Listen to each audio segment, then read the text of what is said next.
Okay, and that seems like a good point to go ahead and come in.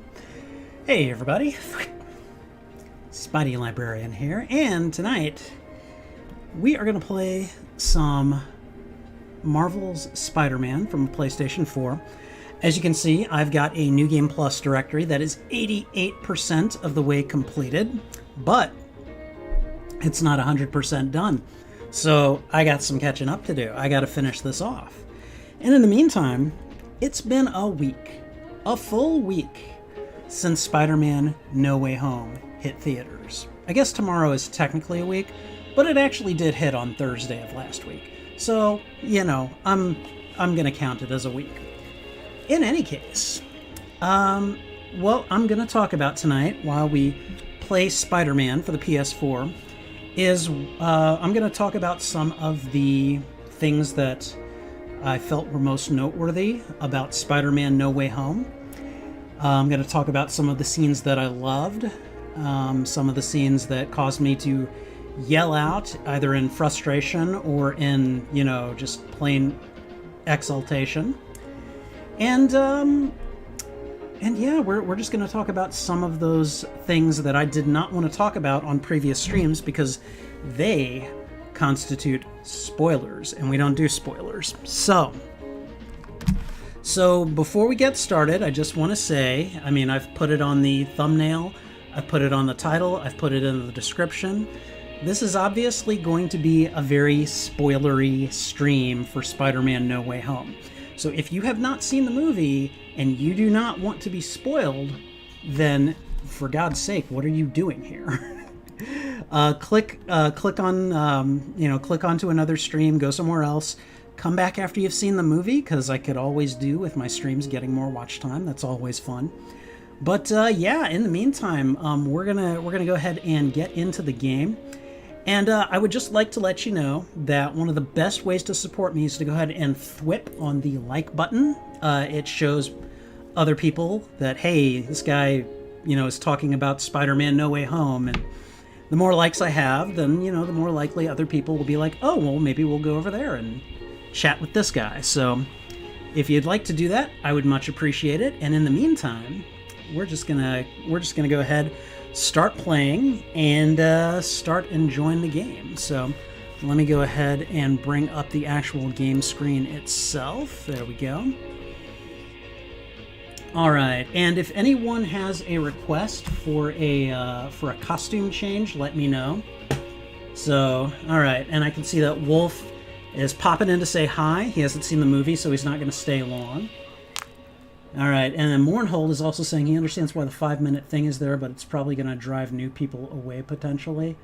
I mean, that's okay. I'm all right with that. If you can't commit to subscribing for 5 minutes before you're able to talk, I don't know. I don't know what to say to you. That's not a very long time to wait, you know? So, all right. So anyways, hey, Jeanette.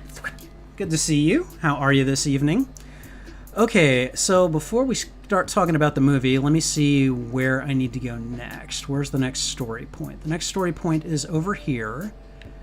All right, so we can always head over there, but it looks like I have pretty much taken care of...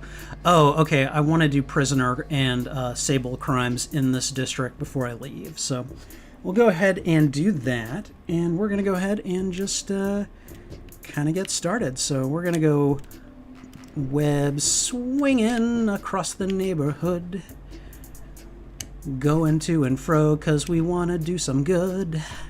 All right, so, oh, how did I miss that?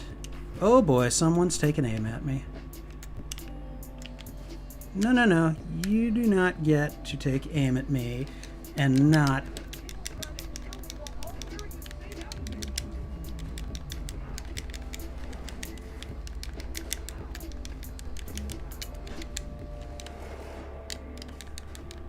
Okay, all right, so... talking about Spider-Man No Way Home. Oh, hold on a second here. Okay.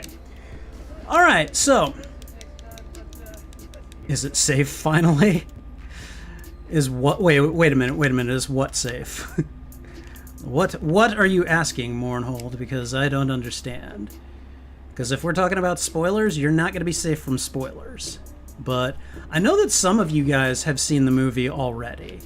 So it's mostly to you guys that I'm having this discussion with tonight. So if others are not crazy about that, well, you know, then you shouldn't be here.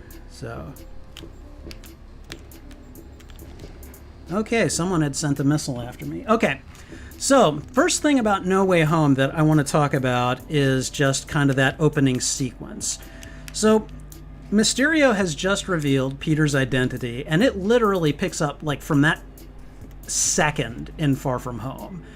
And I just want to say, like, one of the things that I really enjoyed about that whole thing is that, I mean, clearly, like, they left that on a cliffhanger for a reason. They definitely had some ideas of what they wanted to do, and man, they opened with a zinger. Like the whole. Okay, all right, we're clearly going to have to move my phone. So give me a second here, fellas, because I don't want that thing buzzing every 6 seconds. So, all right, is it safe to discuss them? Yes, it is. Yeah, no, go ahead. Put things you want to talk about in the chat, because I'm gonna be talking about quite a few. I'm gonna be trying to talk about everything. So, and hold on, before my phone goes away, I have the screen mirrored. You guys can't see it, but I can. But it's got the list of talking points that I want to discuss. So, anyways. That was really cool. I love the like. Because MJ established very quickly, she's like, yep, I'm never going web swinging again. And then what ends up happening? Peter immediately picks her up and takes her web swinging because he has to get her away from the press, from the public, because suddenly everyone knows about Peter and they're like, hey, are you Spider-Man's girlfriend? And he's just like, yep, I need to grab her and get the heck out of here. So, you know, I really enjoyed that. He takes her like he takes her up really high, like onto the bridge. I don't know the names of the bridges, so please forgive me for that. But and then they go for the subways, which is just, I don't know, that was just a lot of fun. I love the moment with Ned, you know, when he calls him. And the only word in their entire conversation is just the word dude. Like it was funny. It was a moment of levity during a serious situation. And there is a missile that just will not leave me alone. Yep, here it comes. And I must have outrun it. Okay, all right. Oh, whoa. What do we got here? Hold on. We got a crime. Crime in progress. Hold on.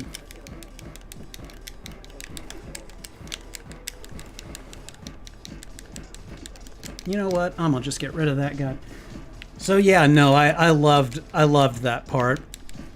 And thought it was a lot of fun. Just the fact that Mysterio is the one that basically kicks this off, even though he's presumably dead. I don't really think Mysterio is actually dead, but they never say one way or the other in that movie. And I don't know. I just think it would be just like Quentin Beck to, you know, make Spider-Man think he's dead when he's actually not. All right, did I actually successfully stop that crime? Nope. Absolutely not. So, but yeah, that definitely got things off to a memorable start, and I think whoa, hi. I didn't even realize what I was doing. Okay, so we're going to finish this one off. So, anyways, liked that, loved it a lot, thought it was going to be a lot of, oh boy, sorry, I'm apparently not able to play and talk at the same time. Okay, okay. So yeah, that was a lot of fun, and I think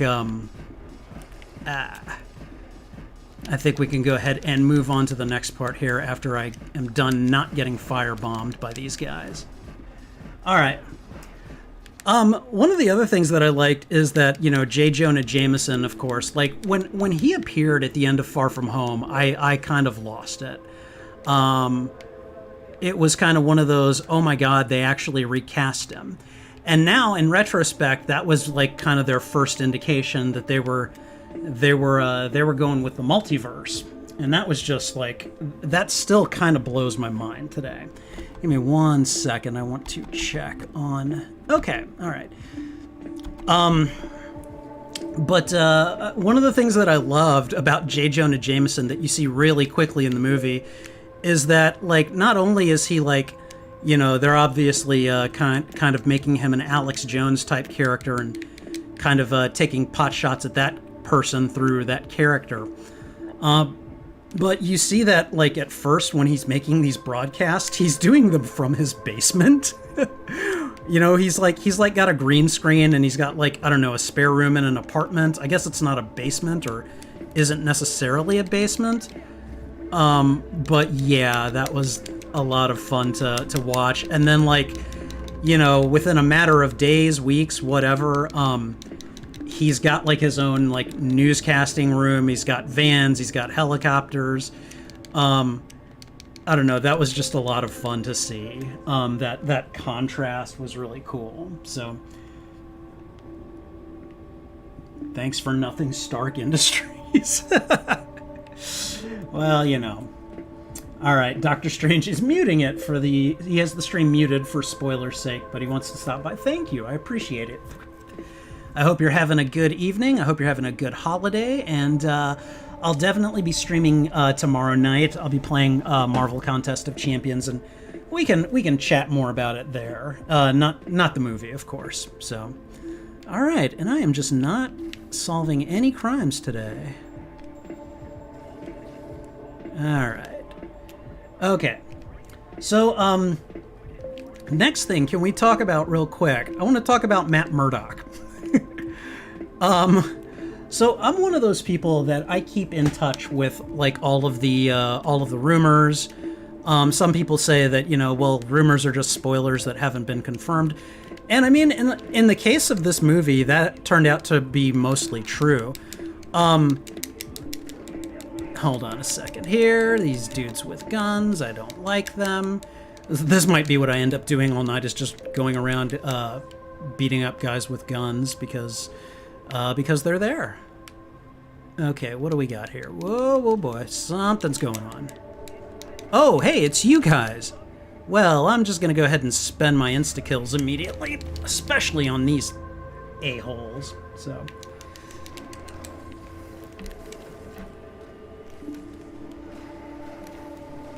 what are you doing? Okay, sorry.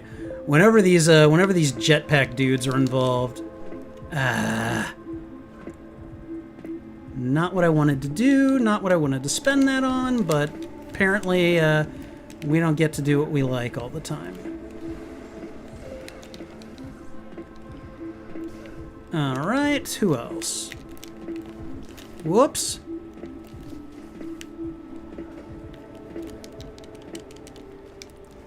Okay, alright. Have we got all the flyers taken care of? I don't like these fly guys. Oh, okay, those are civilians. Oops.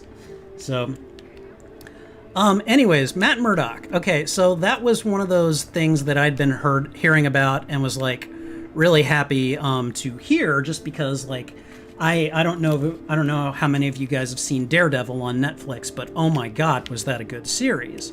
I never got to watch season 3, simply because I think by that point I was just saturated on Marvel Netflix content, and I was just kind of done for a little while.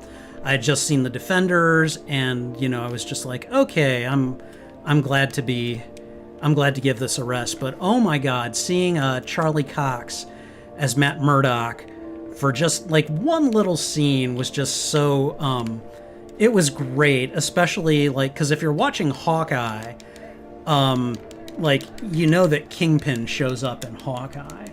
And that was, it was just really good to see that those characters from, you know, previously just from the Netflix series, like, were both back in. And I don't know, I'm very pleased to see those characters make a return.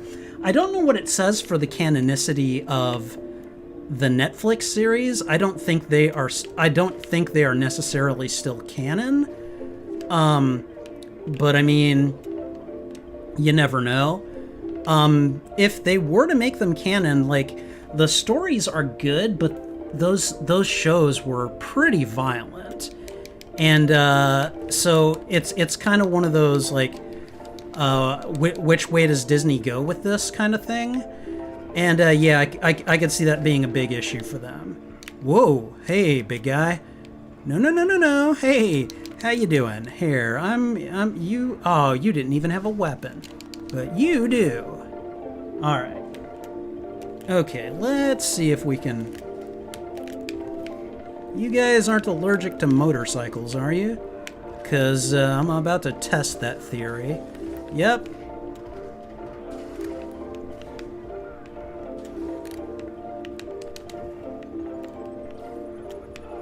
Ooh, somebody got some blindy bombs.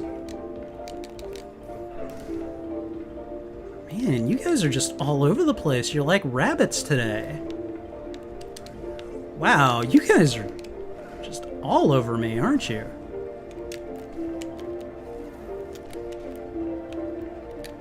Okay, alright, I need the...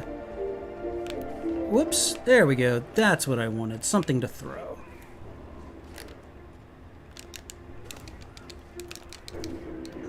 Alright, there we go. Okay, sorry, I need to play catch up in the chat real quick, but let me go ahead and take these guys out real fast. Whoops. Man, you guys just love throwing stuff for me to use on you, don't you? Alright, you're out. And you're out. How many people does that leave? How many people did I take down? Okay, at least 2 more.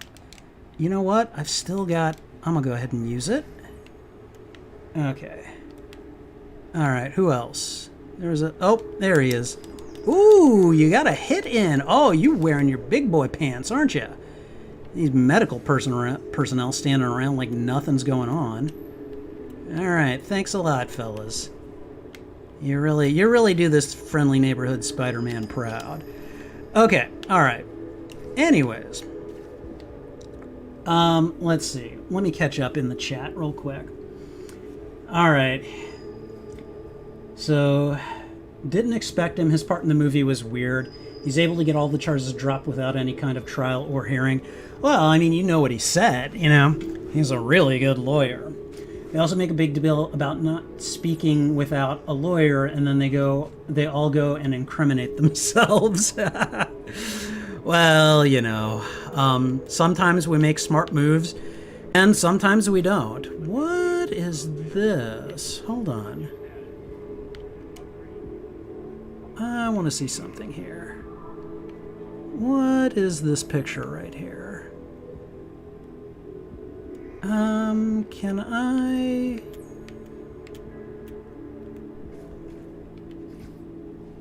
Okay, alright. I clearly don't remember how to use the camera, so... but yeah, it was just really cool to see that character back. Especially with Kingpin showing up in Hawkeye. I mean, like, I don't think they're going to, like, bring Daredevil back anytime soon. But the idea seems to be that they're going to be using Matt Murdock and possibly Wilson Fisk, you know, like in other shows as they come up. So like, I've heard a rumor that Matt Murdock may show up in She-Hulk, for instance. I would be surprised if like Moon Knight happened without any, you know, without any appearance from either of those characters. All right. Wait a minute. Oh, look at you. Oh, that dude just basically shot me in the butt. That's not cool. Where you at? Where you hiding, huh? He's hiding down there. Okay, alright. Nope. Now he's probably above me. Yep, there he is.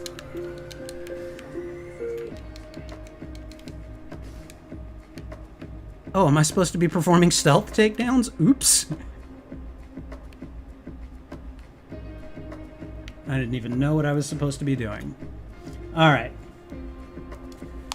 Okay, hopefully he'll be used more often. Daredevil is in my top 3 Marvel characters. You know, the funny thing is when I started reading comics, like as a teenager, I hadn't heard of Daredevil, but like when I started, like when I kind of like, I think I got one of those little kind of collector card thingies that tells you that who these characters are and what they can do, and I was like, oh, Daredevil sounds kind of cool. I think I want to use him if possible. Oh, hey guys. I'm sorry. Did I mess up my stealth opportunity? I'm so sorry. Here. Wow. Yep. See you later. I wonder how much damage I actually do to these guys when I... Whoops. Okay. Alright. So we can do this. Ooh, hey. Nice try, buddy boy. Here. You guys like motorcycles? Because I'm not much of a bikes fan myself.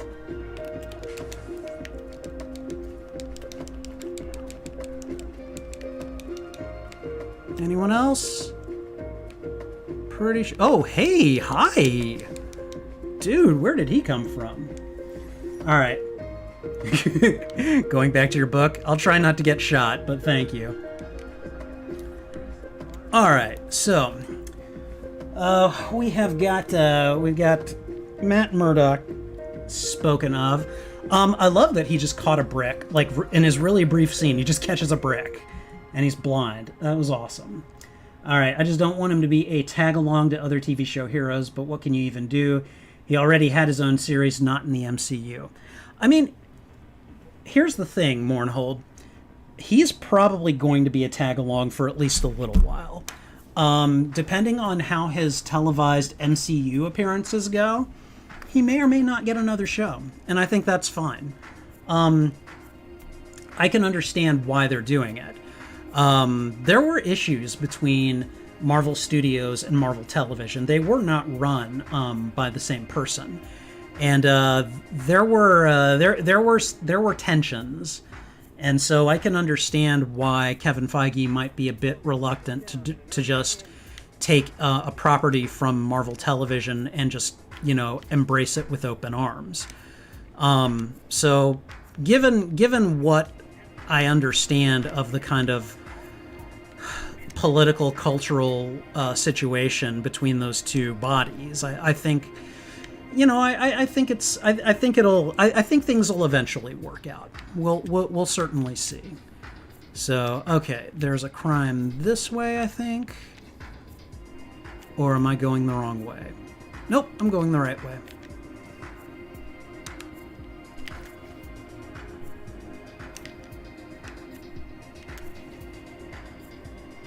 Okay.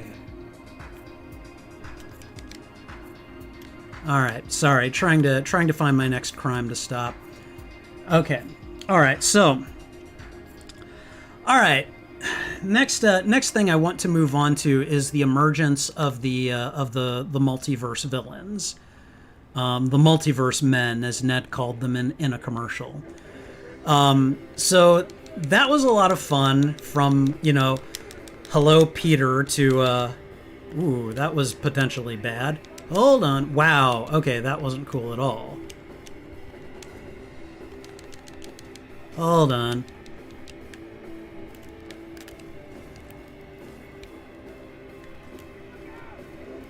Okay, time to start taking stuff from people.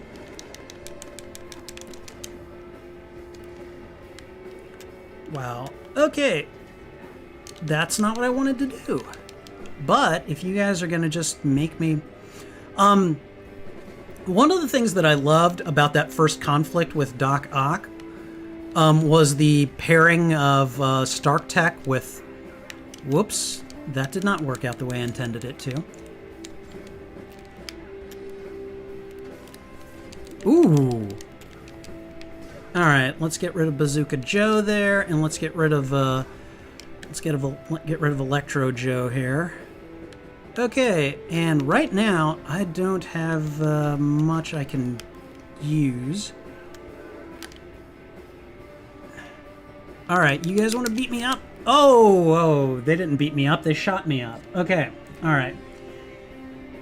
If he had a new series, how would they not retread old ground? I mean, that's a great question, Mournhold. I don't have a good answer for you.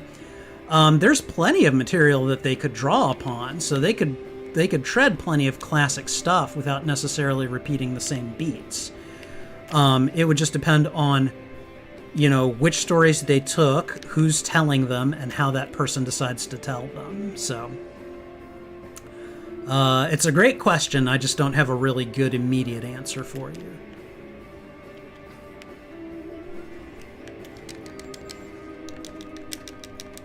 Bazooka Joe here.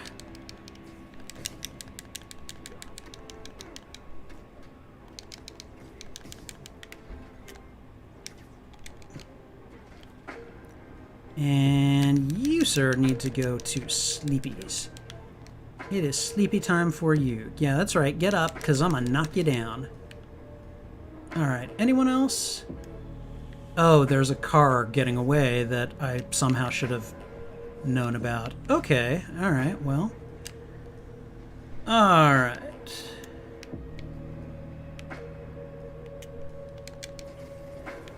Hey, guys, how you doing? Is this a Sable vehicle? Ooh, did I make you guys mad? I'm sorry.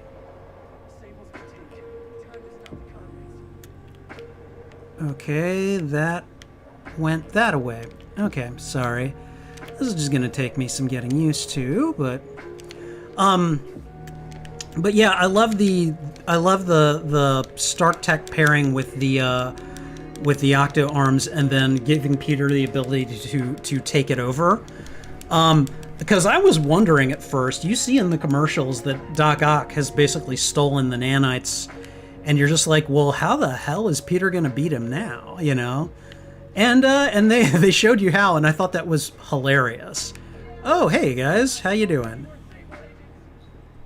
Oh no. Whoops, what the hell? No. We're taking that out of the picture. Okay, who's next? Who's next? Hey guys. And I don't mind using insta-kills on you. But yeah, that was just a great little moment, and a great way for Peter to defeat him.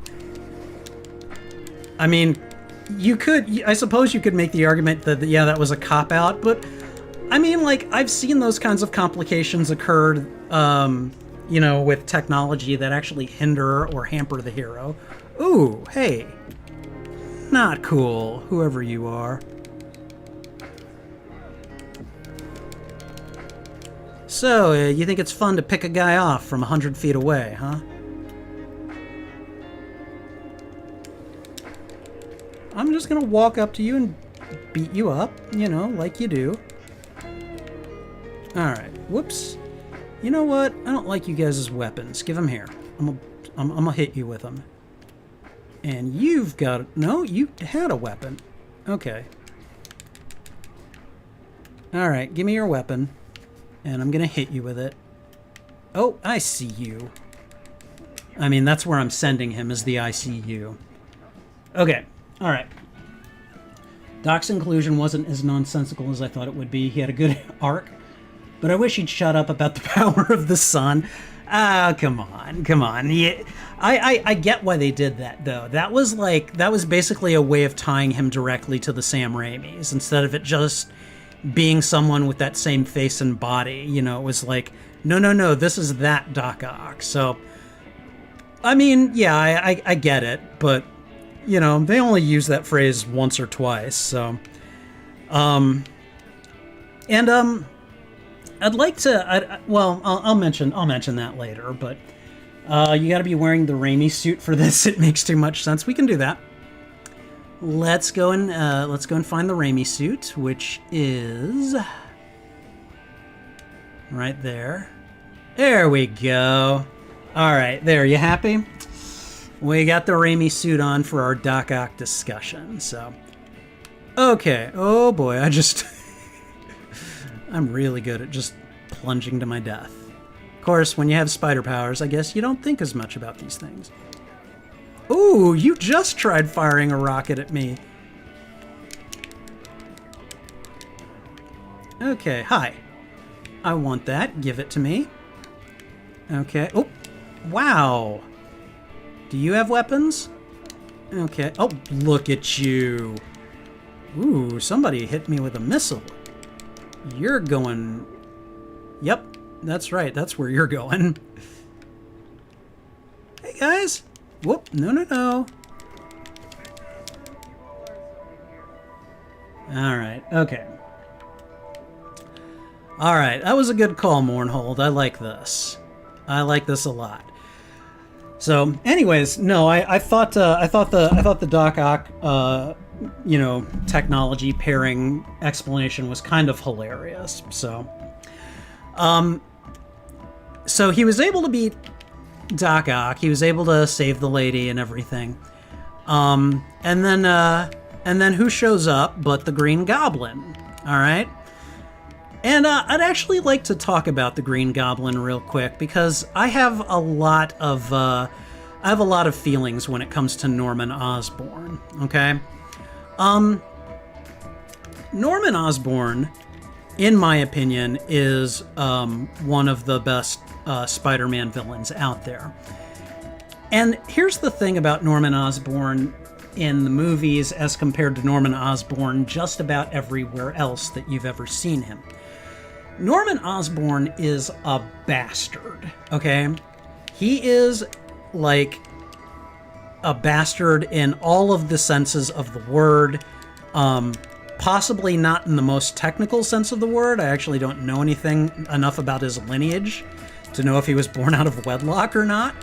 But like in all of the colloquial senses of the word, you know, Norman Osborn is an underhanded, sleazy, scheming bully who cares about power for the sake of power and will stop at nothing to achieve it.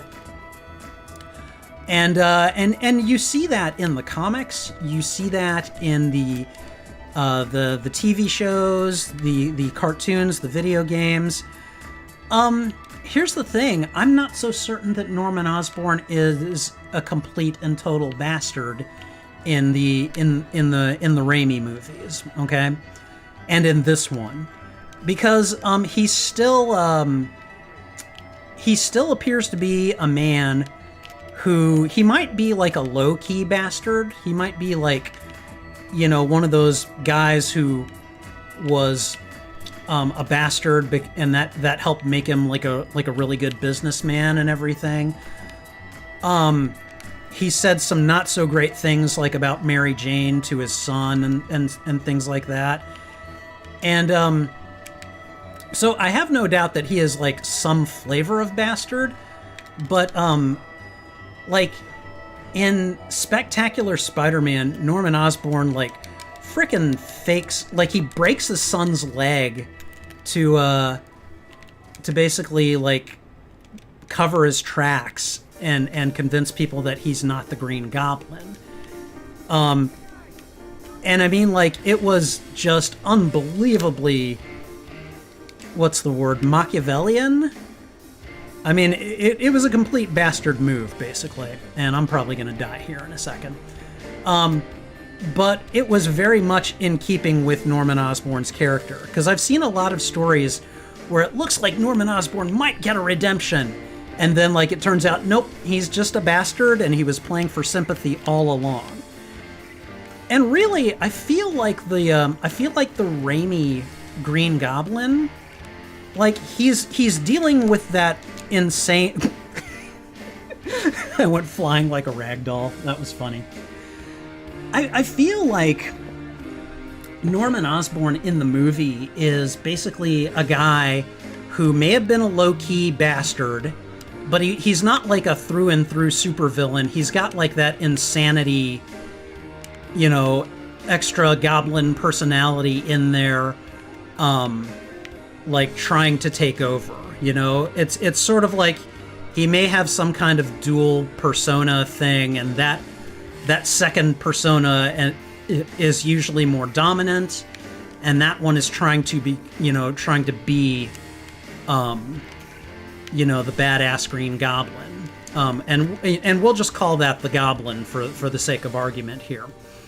But I mean, like in the Raimi movies, you know, he has doubts about actually like hurting Peter Parker or killing him or anything, and then it's his other personality that eventually takes him over and says, no, you're gonna do this.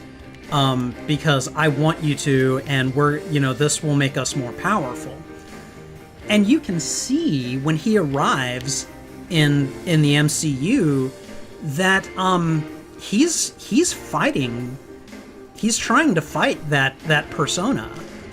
And so and even at the end, he, you know, when they hit him with the serum to hopefully, you know, either bury or destroy that personality, you see Norman come out after everything that's happened. He just stabbed Tobey Maguire, and he's like, what did I do? And he's like very docile for the rest of his time, you know, before they get sent back. I don't know. I don't know that Norman Osborn is the complete and total bastard that he is in other media in this movie. You know what I'm saying? So, having regular Norman not being complete and total meanie makes his arc in this movie better. I agree. I like it, and I think, you know, like, this is what I really like about the Raimi movies, because a lot of those supervillains were not villainous. I mean, Green Goblin was. I'm not saying that he, you know, he's an exception, but Norman Osborn isn't necessarily villainous. He's a low-key bastard, but he's not a supervillain, you know? The Goblin took him over and is a supervillain, just like it took over Harry, you know? Like, the idea being this is maybe some kind of family congenital, like, you know, neurosis that they share. I don't know. But I mean, like Doc Ock. And again, I'll talk about that later, so...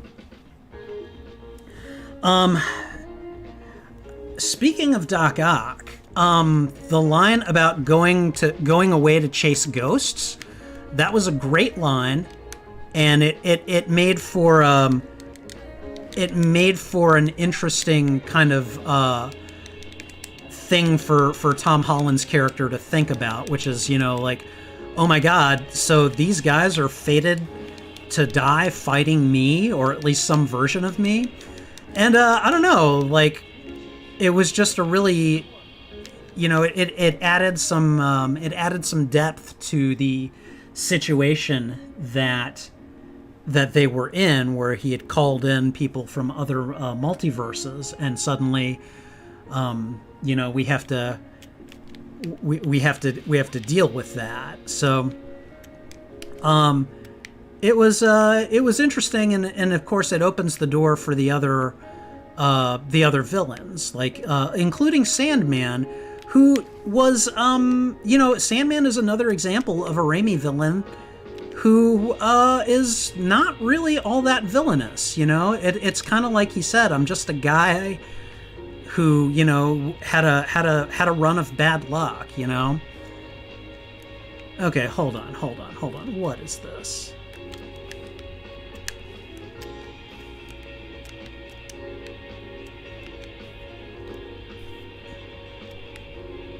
Okay, how do I use the damn camera? That's not what I want. That's not what I want. I have totally forgotten how to use the camera here. That's for web shot. That's for selecting webs. That's for shooting webs. They're used. How did I do this? Okay, that's spider sense. I want to take a picture of that baby Jonah. I don't want to zip to wall. How do I use the camera, you stupid game? Come on. There it is.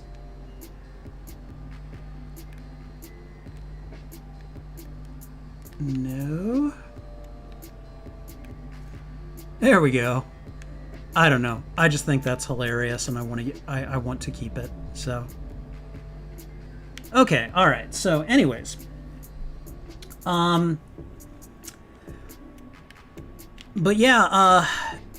Interesting that like it made sense for me when Sandman was like, "Hey, Peter, what's this guy up to?" And they team up for a second, and then like when Marco sees that this is not his Peter, he immediately goes into distrustful mode and is like, no, no, no, no, no.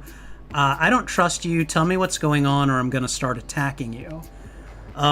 Like, it all made sense. It still felt a bit kind of rushed, but I was like, I kind of get where they're going and what they need to do, and so I'm not going to be too terribly upset about it. So, liked it. I really do wish, I mean, like, I know that there were a lot of villains and you could only do so much with each character in the narrative, but really, you know, kind of would have been nice if they had had more development within that story. Again, I understand why. I just, you know, I kind of liked Sandman, and yeah, I don't know. Wow, dude, wow. Stop it, or I'm going to hurt you. And by hurt you, I mean I'll get hurt. Wow, that was not the effect I was going for. Wow, I'm just about dead. Not what I wanted, and I am probably dead here in just a sec. Yep.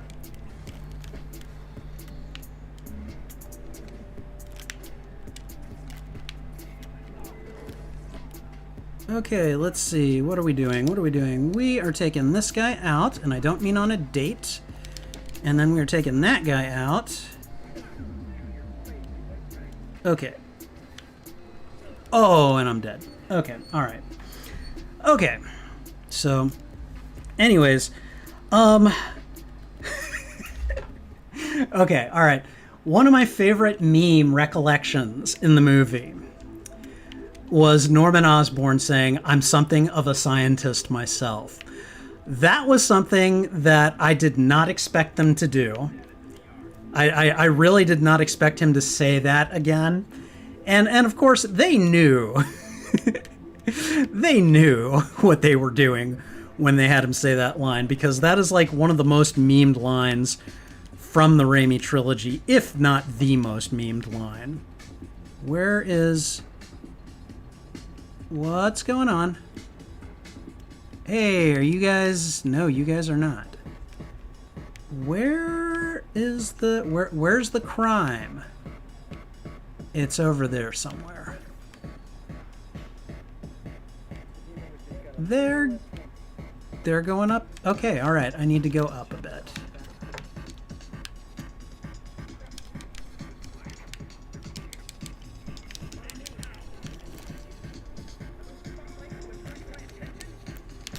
Oh, ooh. Wow, I am just about dead, and I am just gonna deserve the hell out of it.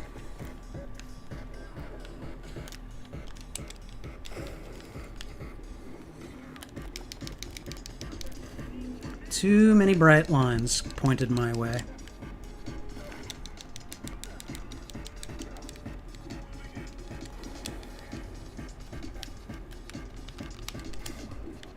Really? I don't think so.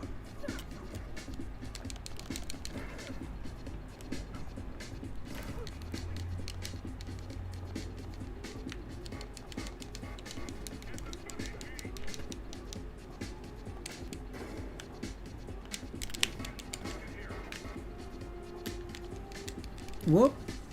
And that was very nearly death on my part. Okay, well, that was fun. Alright, okay. Sandman was in this movie, could have fooled me. Again, I get what you're... I mean, think about the Lizard, though. I mean, like, if anyone got shorter shrift than Sandman, it was the Lizard. It's not like his inclusion didn't make sense, but compared to the rest of the villains, he feels slightly tacked... Yeah, no, you're right. He probably has the most reason for wanting to return. Yeah, and I mean, at least he says that in the movie. He's like, I've got a daughter. Like, okay, all right. We get it. We've watched that happen before. So, Ivy, get out. Sorry, guys. Hold on.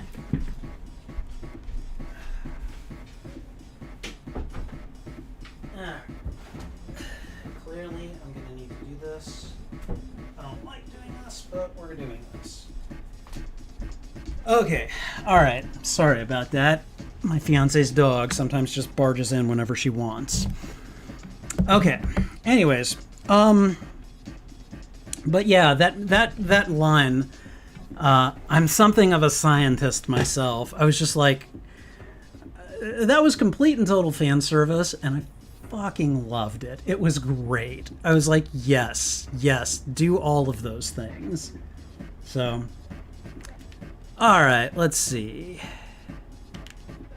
Nothing going on here. All right. Fling. There we go. Oh, this must be one of the Kingpin sites that I've dealt with before. All right. Your poor performance in the Raimi suit is an unintentional reference to Tobey Maguire's mediocre performance in this movie. Jesus, man. Although it seems I'm the only one who holds this opinion. I mean, I was just so glad to see him, you know? It was, I don't know. Again, fan service that I felt was well-deserved and needed, so... Alright, oh god. The objective is moving. That means it's a car, so that means I need to go after it. And now Trouble wants me to open the door because she wants to leave. You guys, I don't even have time for you right now. Where'd it go? There it is. Oop, there it is. Alright, come here. Alright.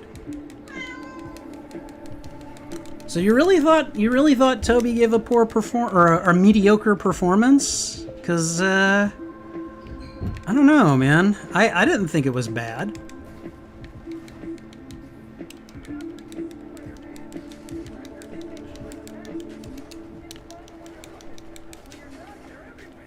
Alright, there we go. Alright, Trouble, I'll let you out in a second, sweetie. I know, life is hard. No, you're not getting any. Trouble, stop it.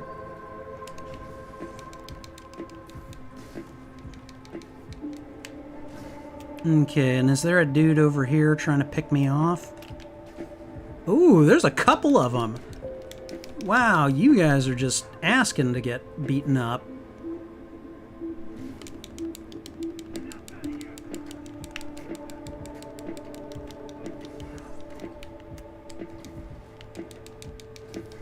Alright, there we go. Who else? Okay, well, that was fun. There we go, I did okay. I did okay that time, so... Alright, let's see. Alright, so... One of the things that I also really liked was... What is this? Hi, what's up? Okay, that was funny. Alright. Dude just comes up and wants to high-five me. And Spidey's just like, yeah, okay, let's do that. So, alright. Glad to see him, excuse me, but he felt wooden, and he didn't seem like the same character. The way he bantered back and forth with the other Spider-Men felt way too MCU, like, Okay, hold on. Let me let Trouble out. Fine, go. You know she's gonna be back in like 5 minutes, wanting to be let in. Alright. Okay, so let's see. What have we got here? Oh, right.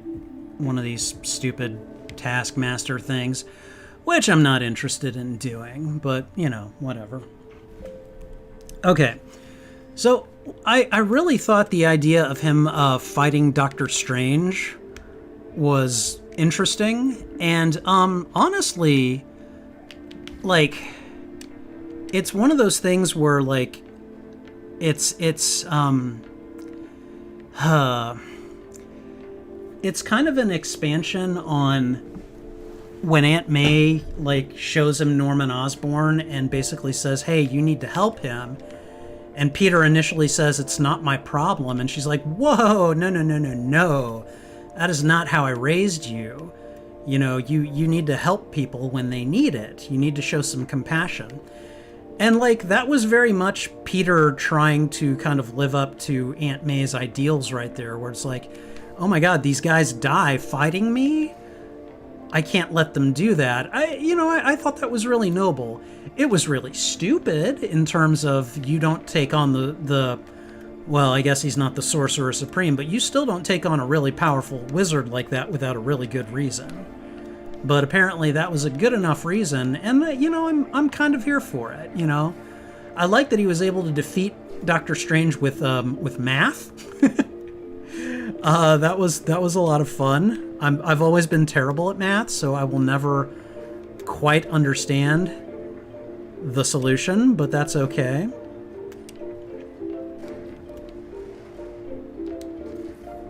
Oh no, fellas. No. I'm tearing your little toy off, and now I'm taking you guys out, wherever you are. Give me your weapons.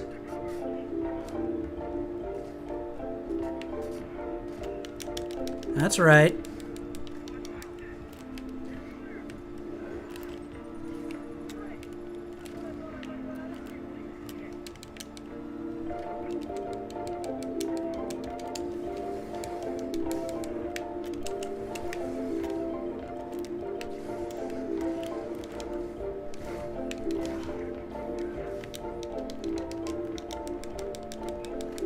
Two trucks of Sable agents. You know, like you do. Whoops.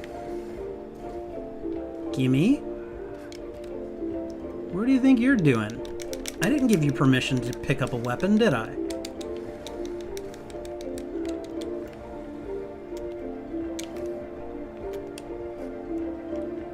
Alright, give me your gun. Oh! Okay, wherever the dude is with the gun that's shooting at me. Yeah, you. Both of you. Come here. Gimme.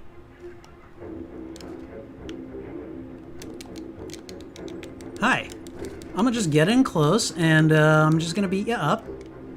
I hope you don't mind too much. Whoop.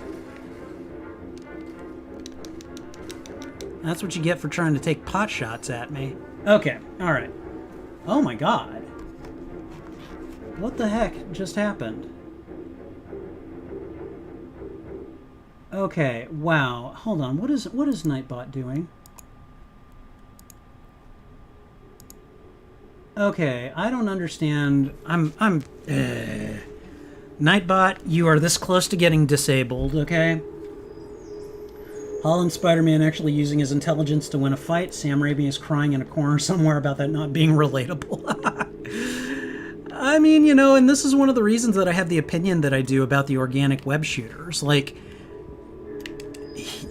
you know, that was just kind of a thing with him. He didn't want he didn't want Peter to be smart, or at least he didn't want him to be like too smart. And I say that with quotes, you know, but like really, like you think that someone being able to shoot webs out of their wrists is more relatable than someone being able to do science? I don't get that, you know?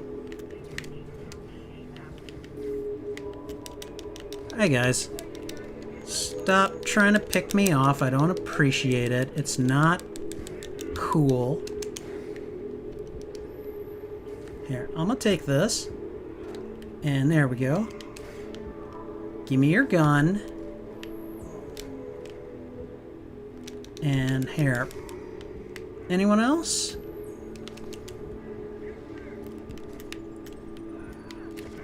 Alright, so you are a jerk, and you guys are also jerks.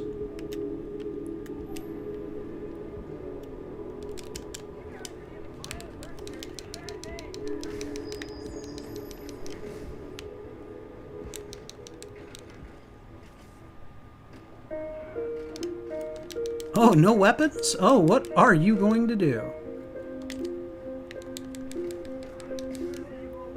Okay, alright. Alright. I mean, you got a goofy exchange in this movie because of it, so there is... I mean, you know, you're not wrong. You're absolutely not wrong about that, so... Alright, hold on one sec. I'm gonna just drop in and check on my analytics real quick. Alright, and, we're going to... Whoa, sorry, did not mean to do that. Where is my screen? There it is. Okay, alright. Okay. But yeah, you know, Iron Boy Jr. no more. Yeah, I know. Let's move on to the, let's move on to the fight scenes. Did these feel like way more brutal to you? Like, some of them hurt to watch. Like, whenever Peter would just pummel the crap out of the Green Goblin, or vice versa. It was hard to watch sometimes. Like, they were knocking each other through walls. It was pretty vicious. And then, of course, we've got, you know, Willem Dafoe making these wide-eyed, maniacal glee faces during the entire fight. Like, I don't know, man. It was pretty brutal, and definitely something that I got a kick out of. Like, in the sense that, like, I don't usually see this degree of, I don't even want to say realism, because it really didn't feel realistic. It was just frickin' brutal, and I guess it raised the stakes in a way that I was just like, wow, that was really pretty cool, you know? I don't know, it made things more memorable for me, I suppose is the big way that I look at it. Okay. We got crime. Oh boy. Okay, alright. Can I stealth this? We're gonna see if I can stealth this. Okay, so we got some stealthy boys there. Alright. Okay, before I start trying to stealth this. Spider-Man getting put through three floors after pounding him in the face for a solid 10 seconds, him being Goblin. Kind of felt like the end of Spider-Man 1 might be intentional. I mean, yeah, I could see that, you know? God, okay, where I need a place where I can get up where they can't see me so easily. Hold on. I'm gonna try to be a stealthy boy here. He's a stealthy roundo boy. Ooh, wait. Can I? Yes! I love doing this. I love doing stuff like this. This is like Batman Arkham without the cowl. Alright. Okay.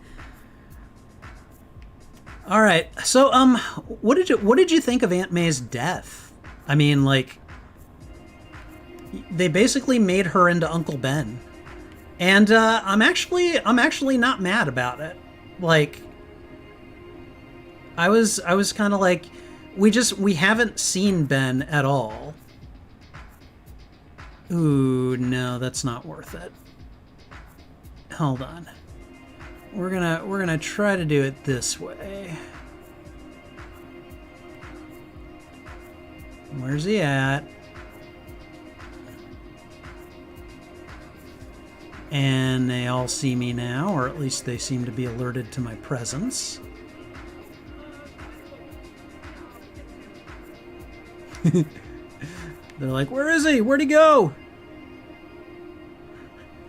Sorry, I love doing this.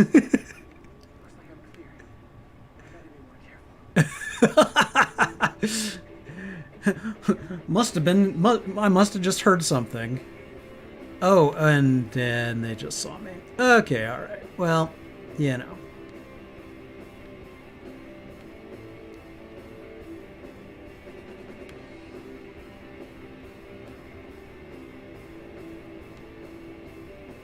Oh, come on, guys.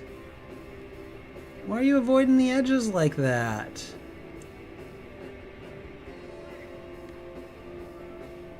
You can't see me. You guys can't see me.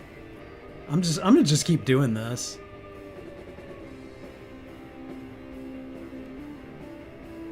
Come on, fellas. Some of you gotta wander by the edge at some point.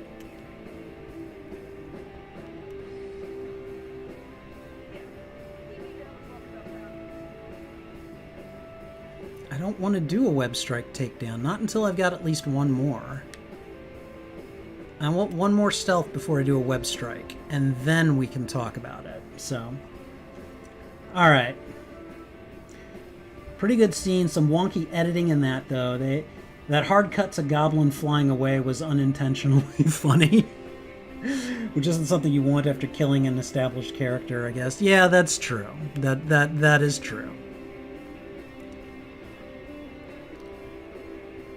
Safety's off. Where am I? Huh? You guys don't know where I am. Yeah, they're all staying over here. Alright, okay, so here's what we're gonna do. Whoops. Wait a minute. Okay, hold on. So, wasn't there a dude over here?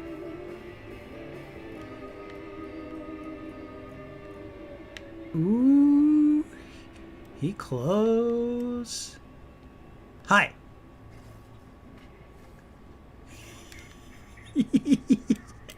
I'm sorry.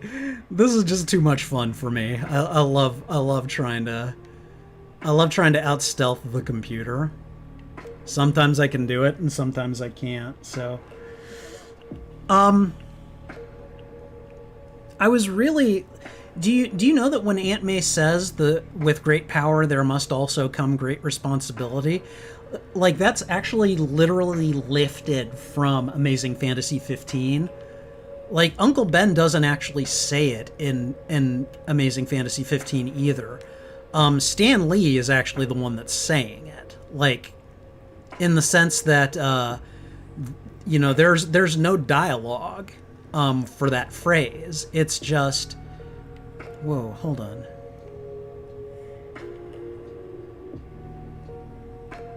Okay, sorry. Ooh. What do we got here?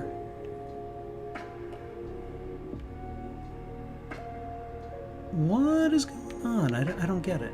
Nope, I didn't want that. Okay, fine. You know what?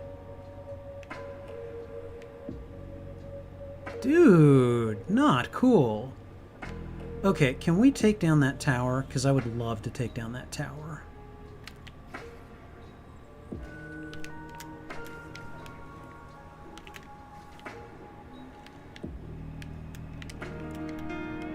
Okay, I think I took out the watchtower dude, so I can probably just go up there and start beating him up now. Oh, hi. You're not getting a medic. You guys are not getting a medic. You've got me. Alright.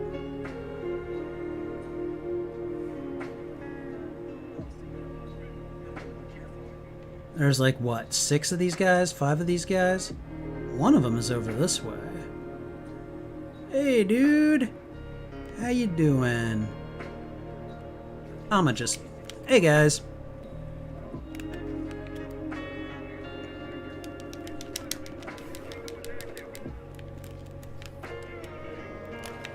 Okay.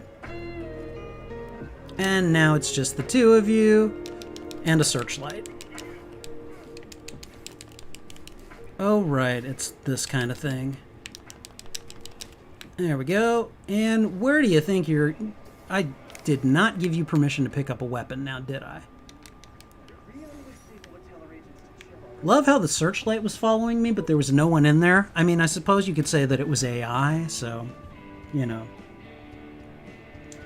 Alright, I like the curing angle. Neat commentary on past movies, essentially trading Aunt May's life to rehabilitate one out of infinite green goblins is a bit much.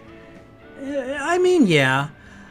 I like that it's one of those angles that, you know, on the face of it, it just seems kind of like, oh my god, this is so naive and stupid. But the thing is that compassion usually seems naive, if not a bit stupid, you know, at least on the face of it. But when you think about it, compassion, you know, really, it serves a long-term purpose that, you know, cold hard logic doesn't necessarily. That's good for, you know, surviving the moment, but not necessarily generating long-term goodwill. So I did like that. There were some times when I was like, oh god, really? But then as I thought about it more, I'm like, no, this does make sense. This is a thing I would expect Spider-Man to do. So, all right, how are we looking? I am up here. I am more interested in here, and prisoner crimes and sable crimes. We're mostly done there. I need to do a few more though. So, all right, let's see.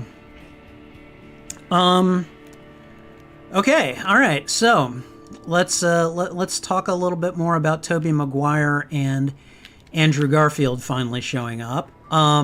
First of all, I avoided, like, I definitely wanted to know whether they showed up.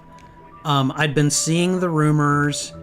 I had been, like, following it, but when it came down to whether or not I would look at a link or a site that would definitively answer that question of whether or not they showed up, I could not bring myself to do it. I wanted to know what the movie told me, and I was prepared. I was emotionally prepared to be like, okay, well, they're not in the movie. I'll be okay with whatever they give me for story, you know? But oh my god, when they showed up in the movie, I can't tell you how happy that made me. You know, and I mean, you know, it's the nostalgia. It's all about the nostalgia. Oh, that wasn't cool. No. Hold on a second. Let me take these guys out who have weapons on them. Okay, well, that's not happening.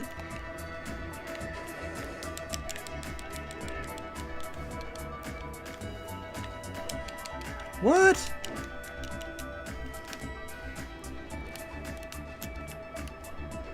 Wow, from the midair, huh? I'ma just smack you around for that.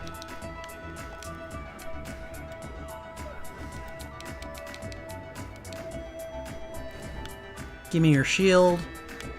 I'm gonna beat you with it. Give me that. I'm gonna beat you with it. Anyone else? Whoops. Not cool, guys. Not cool at all. Whoa, hey! You guys really are good at... Oop, nope. Wow, I just got blown away by a flash grenade. Alright, okay. But yeah, so One of the things that I like about Andrew Garfield and Tobey Maguire's entrance is that it's Ned that finds them. I thought that was brilliant. I like the idea that Ned has got, you know, some kind of magic ability within him. I think that's awesome. And it actually sets up quite a few possibilities for the character that include, as a lot of people have speculated, that, you know, he could become Peter's enemy at some point. And that could happen, but I mean, like, it doesn't have to just be that. And I actually kind of like the idea of them beating the trope that his best friend has got to be someone who eventually tries to kill him. I kind of would like them not to do that. I mean, if they do it and they do it in a way that makes sense, I'll be okay with it. But you know, I really am kind of a big fan of the idea of them beating that trope. So hopefully that won't be what happens with Ned. But he is named after Ned Leeds. So you know, it's kind of one of those things where it's like, well, there is a bit of writing on the wall there. So, but yeah, no, Ned is trying to find Peter, and he uses a sling ring to see if he can summon him, and instead he ends up summoning the other Peters, first Andrew Garfield and then Tobey Maguire, and that was just great. I loved it. Who has got... Oh, it's that thing. Hold on. Nope. People gonna die for that.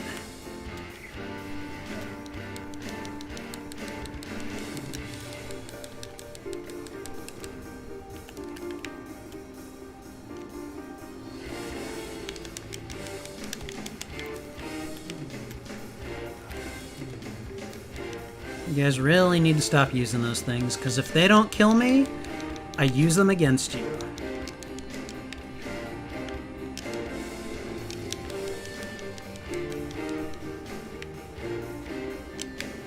Okay, alright. Anyways. But yeah, no, that was just great.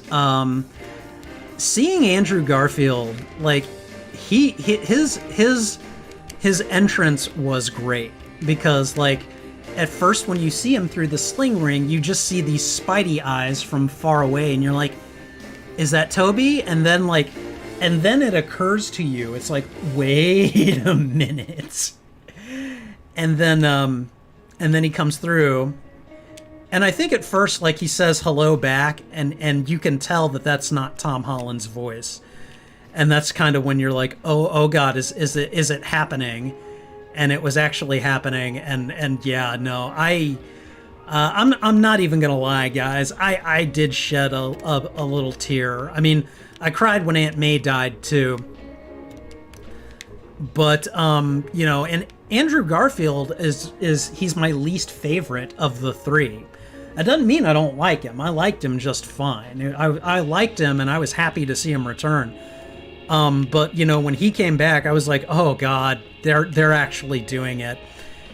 I loved his banter with Ned and MJ, where he goes and he sticks to the ceiling. He's like, here, is that proof enough for you? Is that enough proof for you? And they're like, spin a web, and he's like, I'm not doing that, you know, like, that was just really funny. And then Ned's aunt asks him to get the cobweb off the ceiling. It was wonderful, and I loved it. Okay, all right, I still need to go back here and do those damn okay. But yeah, that was great. And then when they when Toby just kind of steps through the portal, you know, and he does it, and he's like being really polite and everything, and it's just like, yep, hey Toby, we missed you, you know. So Tobey Maguire got them stone cold Steve Austin. He did. I mean, like, my theater erupted during Charlie Cox. They erupted during Andrew Garfield. That was more of a build, because everyone was like, everyone was like, they didn't cheer immediately. There was kind of the gasp and the, oh my God, is this going to happen? Like thing. And then it built to a cheer. But yeah, when Tobey Maguire stepped through, I was like, it was like you were at a football game, you know? So, weird how he successfully finds 2 Spider-Men, then decides to stop. From his perspective, he'd either find more Spider-Men or the regular one. Yeah, that's a good point. Andrew Garfield was better in this than he was in his own movies. Yeah. I can agree, actually, with that. Like, he was, I don't know. He was effortlessly charming without being, you know, angsty. I mean, there was a little bit of angst, but I would say an appropriate amount when they're talking about, like, you know, when they're talking about Aunt May and Uncle Ben and Gwen Stacy and all of that. Like, you know, like, there was just so much for them to relate to each other, and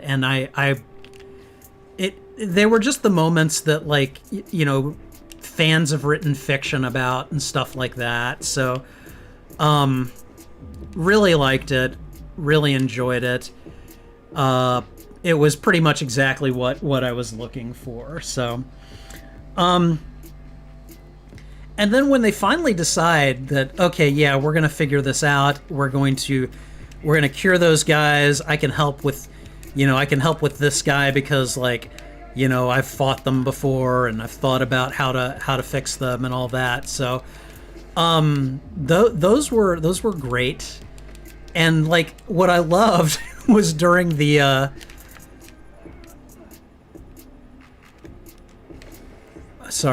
what I loved was during that scene where they're trying to all science out their solutions, and they recreate the meme where the Spider-Men are all pointing at each other. And it's not an exact recreation because they're not in their costumes or anything. They're not all in their costumes, but they're all pointing. They're all pointing at each other, and it was brilliant, and I loved it. And I was just like, oh, that's awesome, you know? Yeah, no, I was just so charmed by really the entire relationship between Toby and Andrew and Tom, Peter Parkers. Like, they were just wonderful, and it was very much devoid of, like, they were brothers in arms, and there was no real, like, kind of, like, there was a complete absence of what I would call just, like, toxic masculinity, you know, where they're trying to outdo each other, or they're trying to, you know, trying to be the alpha or anything like that. Like, they're really curious about each other. They're really supportive of each other, and I dare say nurturing of one another. And it was just sweet, like them reacting to each other and helping each other and talking each other through their grief, and like these are the kind of friendship goals that guys should have, in my opinion. You know, really kind of reaching in and being, you know, emotionally available and even vulnerable at times, and just kind of, you know, taking the whole brothers in arms thing in that direction. You know, it was really good, and I would really like to see more of that. I would like to see these three guys get together if we can get more of that kind of relationing, you know. And then there was the Spider-Vengers Assemble. And oh my god, guys. When we see the three of them swing into action together, like, did you guys notice that, like, right before they all land on the Statue of Liberty together, there's like Tom's Spider-Man actually, like, catches them on a web line and then, like, flings them in that direction so that they all land together. It was super cool, and just, oh god. I mean, again, just talking about moments that I didn't know that I needed. That was one of them, and just so much of a crowd pleaser, you know?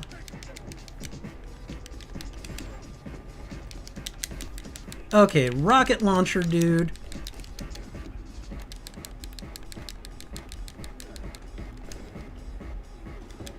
Wow. These guys certainly love day rockets. And I don't mean the Houston Rockets. Okay. Give me your weapon.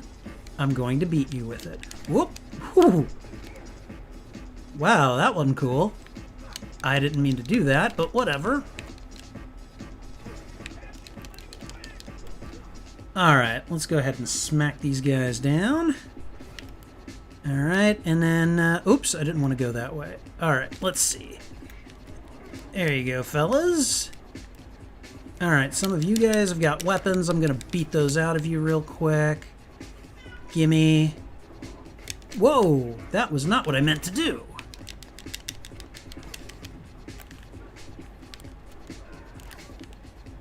Yeah, how's your back, buddy?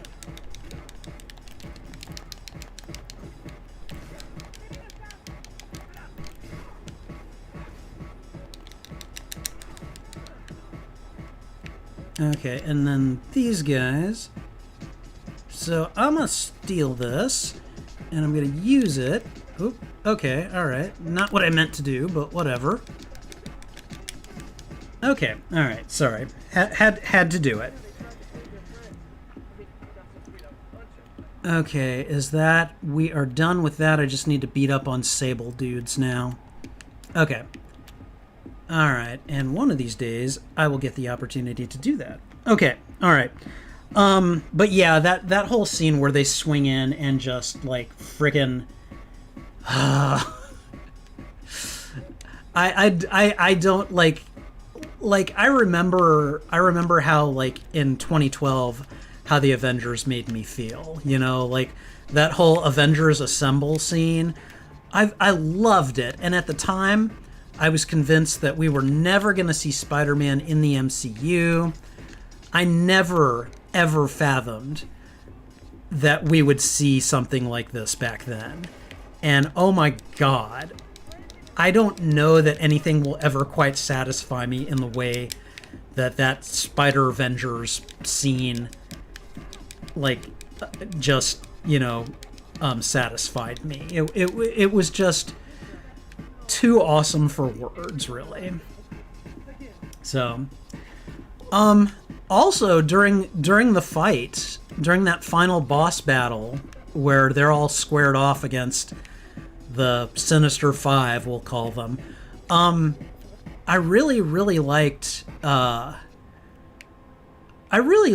Andrew Garfield's Spider-Man got redemption for Gwen Stacy's death. Like, he mentioned it. He talked about Gwen and how he wasn't able to save her, and like, yeah, that's... oh god, where did these guys come from? Anyone else?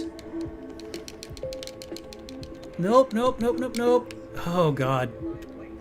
And these guys are all in the air too. I flippin' hate that. Hold on.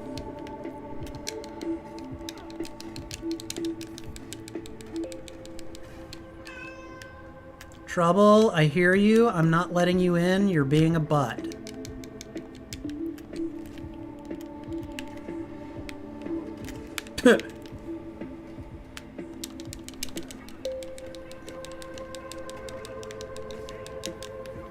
Whoa! Nope. Not cool. Not cool. No es bueno, dude.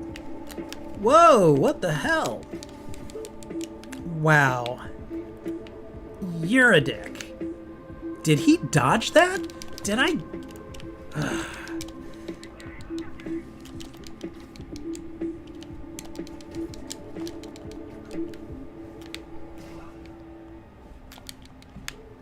Where's the other one? Wow. Where is he? You. Oh my god, I hate these guys. Okay, does that mean I'm done? Oh God. Okay, good. I'm done with the Sable crimes. God, I hate those guys. So that was a great character moment, and what I really loved is that what I love is that MJ falls, Tom Holland jumps after her, and Trouble. Can you hear her? She's meowing. She's crying like a little baby. She's sticking her mouth under the crack of the door, and she's just like crying. Oh my God! Hold on, let me let her in. Hey, Alan, how you doing? We're talking Spider-Man No Way Home spoilers. I'll be right back. Hold on. Trouble. Come in, Your Highness.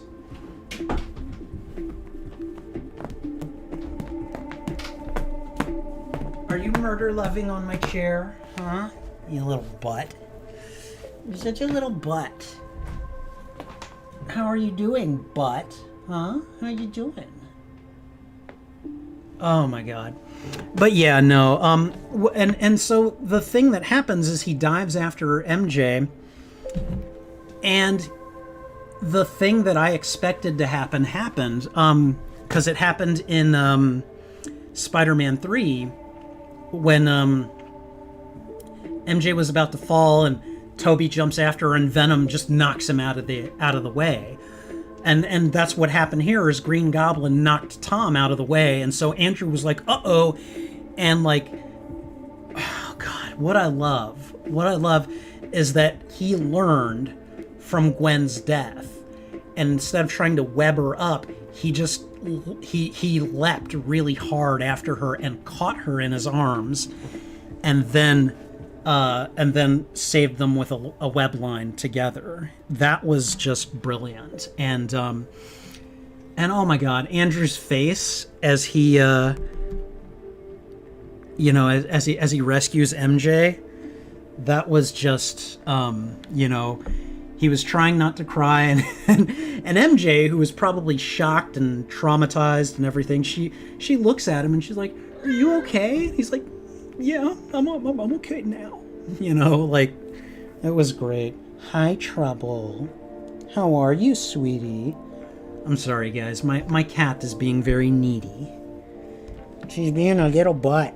Aren't you? Aren't you? You're just being a little butt right now.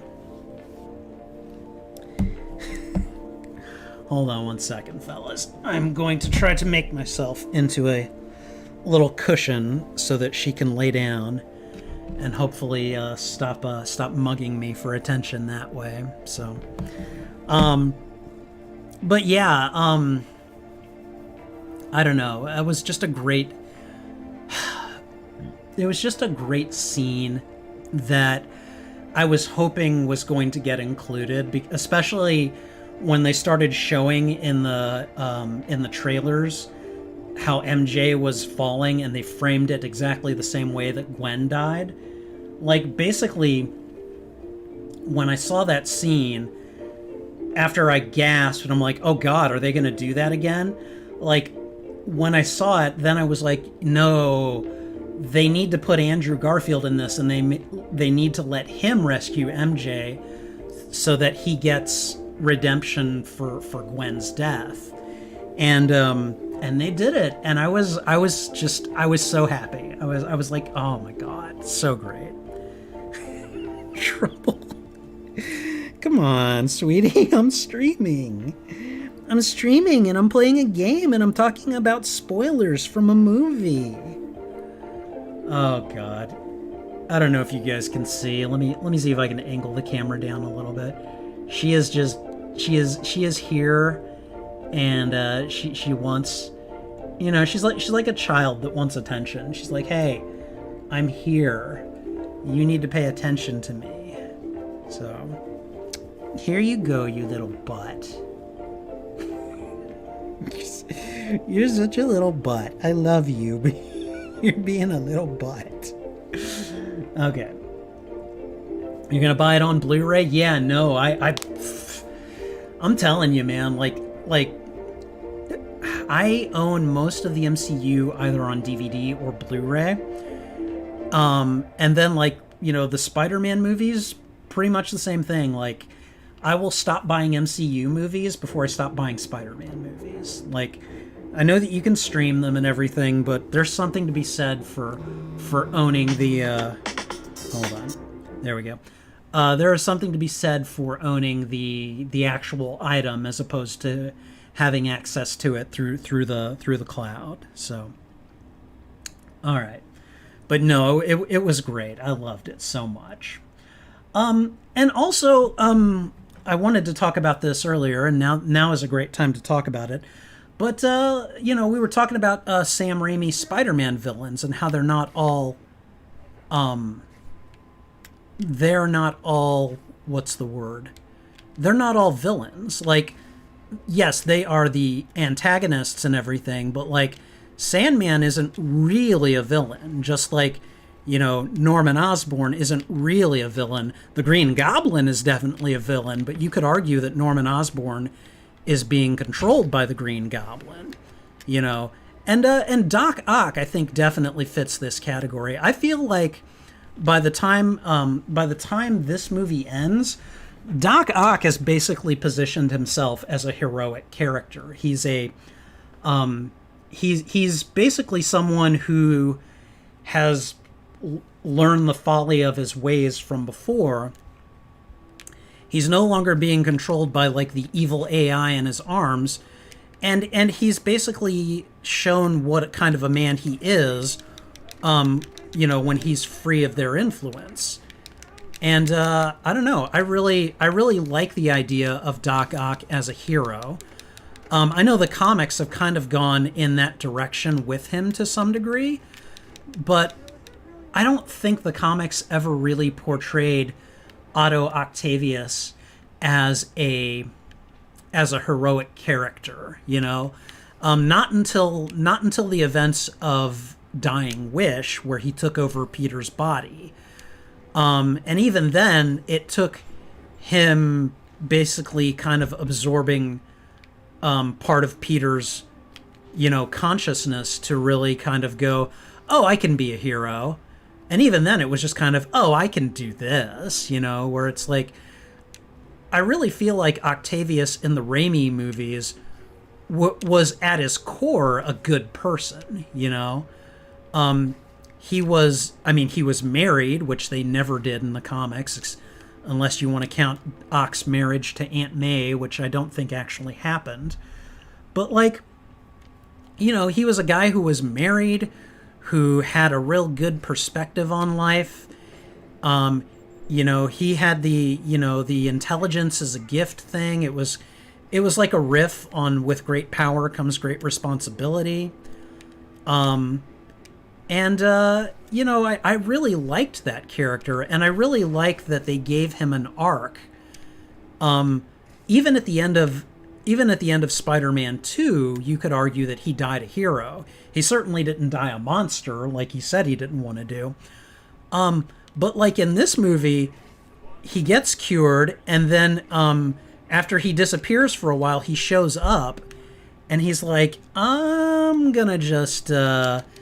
just gonna take care of this Electro here for you guys, and I don't know. I really liked that about him. It was one of those things that the comics didn't really do, that the movies they kind of improved on the source material in that case. And I'm not gonna lie, I was like, I was just glad to see them follow that through, That's the thing I want to throw. Hold on.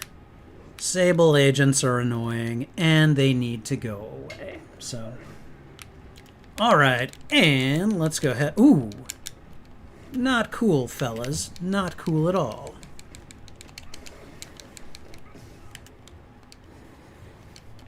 And you're going away. Who's next? Oh, are you going away? You're going so far away. So far away. Doesn't anybody stay in one place anymore? Okay, anyways. Alright, let's see. Not sure I want to, but Eternals. I haven't. I will probably get Eternals on disc. I like Eternals in the sense that it is a very different MCU movie, and it faltered under some of the weight of what it was trying to do, but overall, I think it goes in a valid direction. So, it's an imperfect achievement, but I still thought it was good. Come on. Come on, Trouble. Come on, sweetie. Oh, she's being so needy. Alright, I was just saying that No Way Home fight was just like the PS4 or PS5 Spider-Man game like I'm playing right now. You know, in some ways it is. You know, like, especially in terms of just kind of the beatdownness of it all. Like, oh my god. So, Mournhold did not care for Eternals, apparently. Alright, so what did I think about Electro and his whoa, hold on. Nightbot, oh my god. Stop it. You kind of skipped over him when talking about the villains. I didn't yeah, and I didn't mean to do that, but I really liked Jamie Foxx's Electro in this one. I like how they they acknowledge the fact that he looks different, but they don't really give it any explanation. And I just kind of like the idea that, yeah, I just look cooler this way, and I'm going to leave it at that, you know? Like, side effect of dimension hopping. I really enjoyed Electro. He was, I mean, like, Green Goblin was the big bad, and then I would say that, like, Electro was kind of like the second big bad, and then Octavius was kind of a distant third because he basically became heroic at that point. But I was really excited when they announced that Jamie Foxx was going to be Electro in Amazing Spider-Man 2. And then when I just saw that movie, it was such an overall disappointment that I kind of just forgot about it. So, oops, didn't want to do that. Okay, gimme. I'm taking this. Whoop, nope, nope, nope. Stop throwing bombs. Whoop, nope, nope. Really, dude? Really, dude? Wow. Okay, I need to stomp some people. This is getting ridiculous.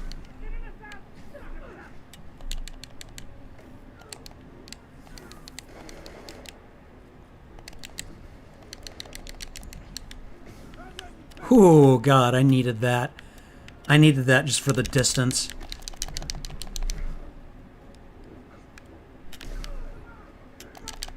Whoop. Nope, nope, nope. Sorry, guys. I'm too busy thinning you out. And never mind. I got thinned out myself. Alright. But yeah, no. Electro's inclusion was... it definitely was something I did not mean to skip over. But yeah, I did. So... but I really, I liked the moment that Jamie Foxx and Andrew Garfield had after he was depowered. That where he talked about, you know, I thought maybe you were black. You know, it was a sweet moment, and it was a nod to the idea that, you know, maybe we'll eventually see Miles Morales show up in the MCU. Or if it isn't Miles Morales, it could be Hobie Brown, which would also be really cool. But yeah, no, and I mean, like, Aaron Davis is in the MCU, so, you know, we could get a we could hopefully soon get Miles Morales. Tom Holland has indicated that, you know, like, he's not sure if he wants to continue playing Spider-Man. I personally hope he stays Spider-Man for the next 20 years. But I can understand if he wants out at a certain point. And if he does, I'll be sad. But hear me out here, okay? Tom, if you gotta leave, here's what you do. Here's what you do. You got this trilogy in the bag, okay? You've done it. You've charmed everyone. You're great. Here's what you do. You make one more, okay? You make one more, and you use that to introduce Miles, and you basically put Peter Parker on a bus for a little while, let Miles take over, and then when you eventually decide to come back, and you will, then you make a grand entrance again, just like Tobey Maguire and Andrew Garfield did. So, does Miles have to be in literally everything now? I mean, yeah, eventually. I think Miles is one of those characters who he's gone beyond just being a legacy character. He has his own stories and his own arcs that are becoming classics in and of themselves. And yeah, I mean, I think eventually, yes, we should see Miles in the MCU. I'm not saying that it has to happen soon, but, you know, if it does at this point, and especially when you consider that, again, Tom Holland doesn't seem like he wants to stay Spider-Man forever. This is a great way to hand it off, you know? You want to see multiple Spider-Men like Spider-Ham and Penny and Noir? Well, I think for those, you're going to have to just stick to the Spider-Verse movies, you know? I like him, but man, are they really trying to push him? Well, I mean, like, I've read a bunch of his stories, and he's a good character. He's got good stories. I don't know. I like him. I like him a lot, actually. Oops, I didn't mean to do that. Oh, well. Okay, all right. We have a crime scene over this way. Convict oh, boy. Okay. They're always on a rampage, it seems.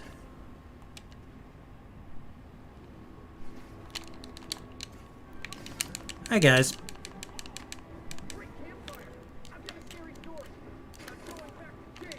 Oh, yes, you are. You people and your stupid fireworks. Whoa! I don't think I've ever been manhandled like that before. Yeah, you tried to sucker punch me with that thing, and did it work? No, it did not. And you are just a problem that needs to get clipped. All right.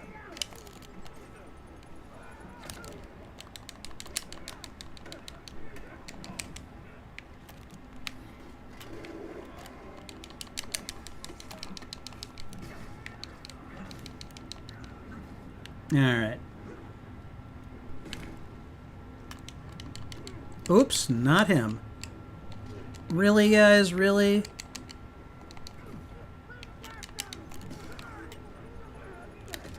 Ooh, hey, how's your back, buddy? How's your back?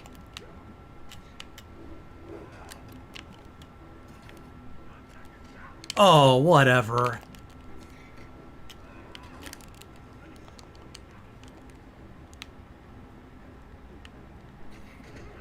Wow. Okay, I was asking for that. Is someone shooting at me from the rooftops? Wow. Okay, you're dead, and where you at? You're dead. I'll take that. Thank you.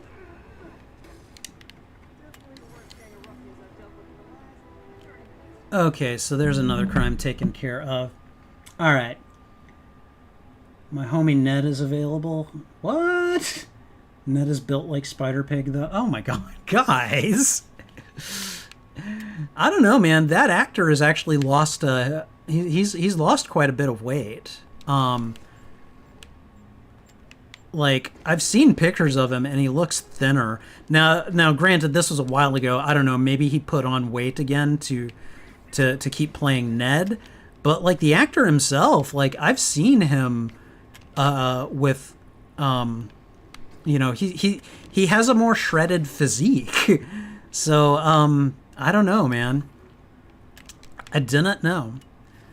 All right, so hold on. We're making our way through the list of talking points that I wanted to talk about. Oh, you know, one thing that I missed, and I didn't mean to, was the talk about web shooters. I thought it was really like it was really funny that they were all like, "Oh, hey, your web shooters come out of your wrists?" Like, Are your webs come out of you? Like, how does that happen? I love that they were both kind of like, oh yeah, what's the deal there, you know? And they did it without being offensive, and they did it without being jokey and funny. And you know, Tom Holland's like, does it? I mean, if it does it come there, or does it come out of, you know, other places? Like, and again, like those three guys and their spider brotherhood friendship thing, like, you know, that's like friendship goals as far as I'm concerned, you know. All right, okay. But yeah, I love that. I love that Octavius ends up being like a hero. I love that he has a moment with Tom Holland, and then he has a moment with Tobey Maguire. You know, and he's just like, Peter, how are you, son? You know, like, you know, there's a lot of genuine affection there, and Alfred Molina does a fantastic job of kind of bringing that sort of paternal mentor affection in to for both of those characters. And I don't know, really liked it, really thought it was a thing that made the movie just great. So all right, let's see. Oh hey, I'm in the wrong zone. Get in the zone, the right zone. All right. And what do we got? Is it another rampage? It's another rampage.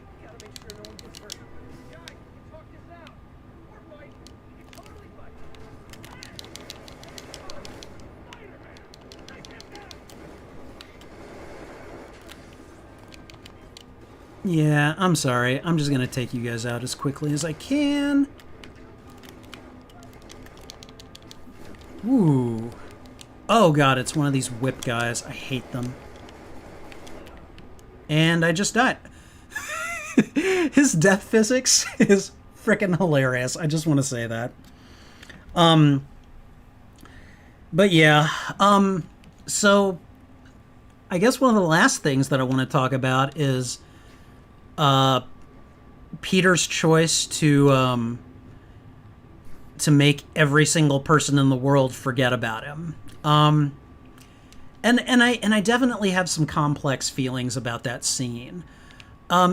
It's very much like the whole we're going to make people forget about me, you know, through supernatural means. Very much smacks of One More Day. And if you guys know anything about me, you know that that is one of the Spider-Man stories that I hate. I despise it. And for me, it's not difficult. Like, for me, it's very obvious why. Like, I don't like it because it was a cop-out. It was a way for them to basically kind of like what the writers at the time for No Way Home, or I'm sorry, for One More Day were doing is they were basically trying to erase Peter's marriage to MJ in the comics.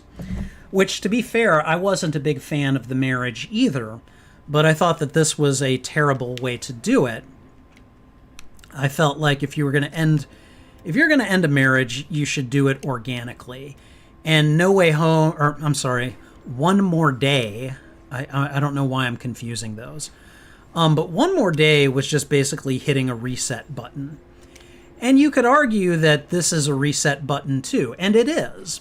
But there's a key difference between this reset button and the one from One More Day. In No Way Home, Peter is basically choosing to have everyone, including the people he loves, forget him.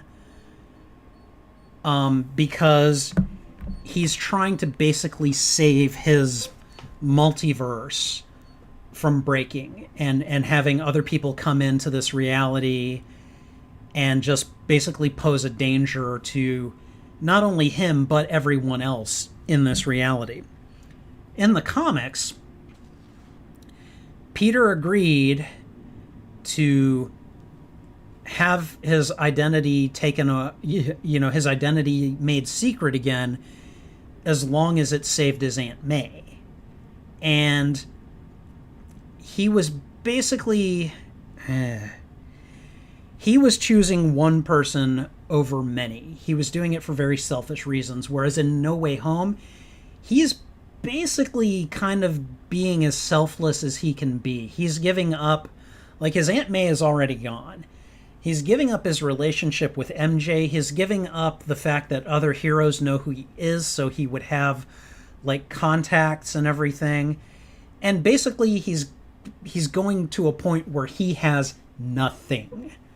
And he does it to protect everyone else in his reality. It is one of the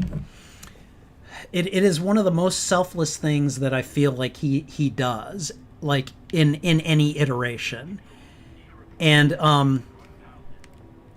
it's one of those things that I don't mind. It's sort of like they took the right elements of One More Day and actually used them in a way that made sense and that worked for the character.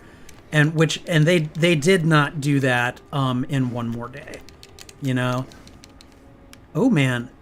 All right, I got the flyers out of the way. That is very happy.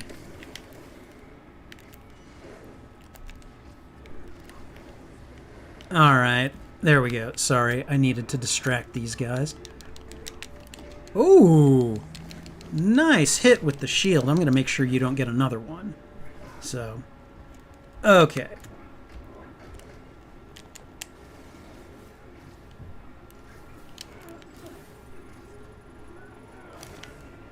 Okay, whoop.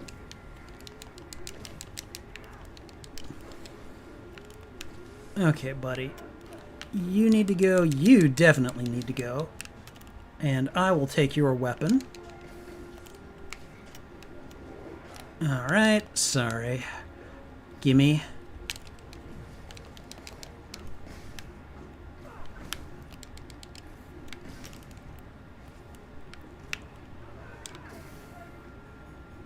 And you're still alive. We're gonna correct that.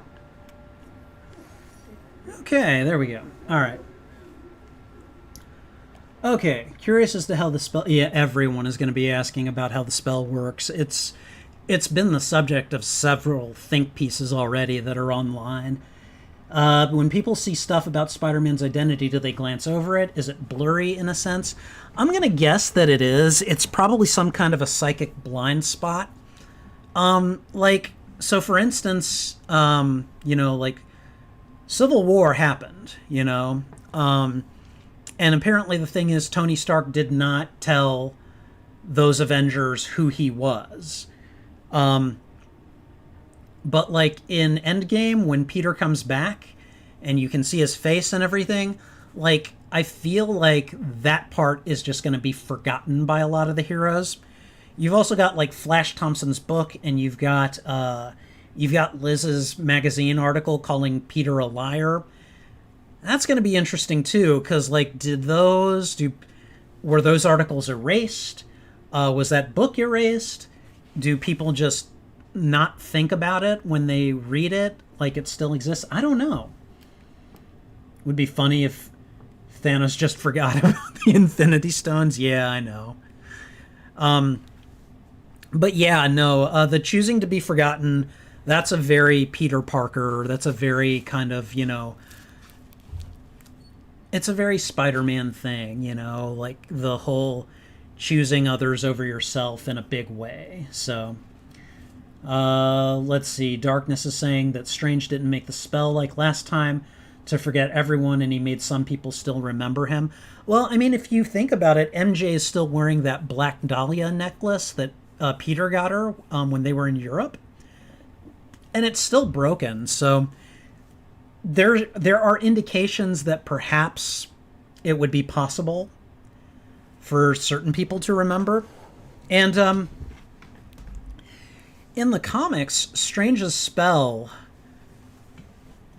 Oh god. Like the Mephisto and like Mephisto made it so that what happened? He made it so that the marriage never happened, and so what because that happened, things that happened to May, like she never was in a position where she was going to die. Strange, however, in the comics, worked a spell in tandem with Mr. Fantastic and Iron Man to get the world to forget Spider-Man's identity. Thing is that Peter was able to, as he revealed to certain people his identity, the spell started to unravel more. And so I'm wondering if something like that might not happen in the movies too, where like it's gonna be maintained as long as no one is made aware of it, and then like if Peter goes and tells MJ, maybe that weakens the spell and it becomes, you know, I don't know, I really don't know for certain, but it's one of those things that people are probably going to be talking about at least until the next Spider-Man movie, assuming that there is another one, which I know Kevin Feige says there's going to be one, but Tom Holland has indicated he's not so sure. So we'll see. So, but before everyone forgot about him, Tom Holland's character got to share one more moment with Tobey Maguire and Andrew Garfield. And let me tell you something, guys. When he says thank you to them and they all hug, that was one of the purest, sweetest, like most memorable kind of superhero moments that I think I'm ever going to remember.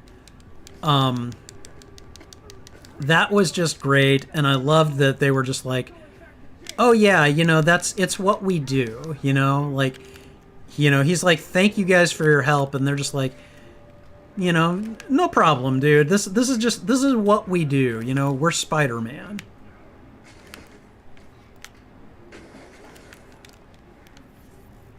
Okay, Mr. Electric Joe, we're putting you down.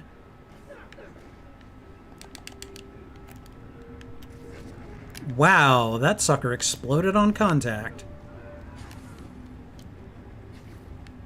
Not what I wanted. Whoop.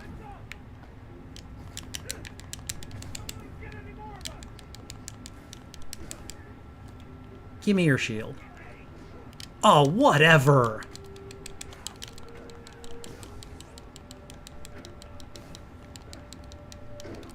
No, you got a shield, you're going away.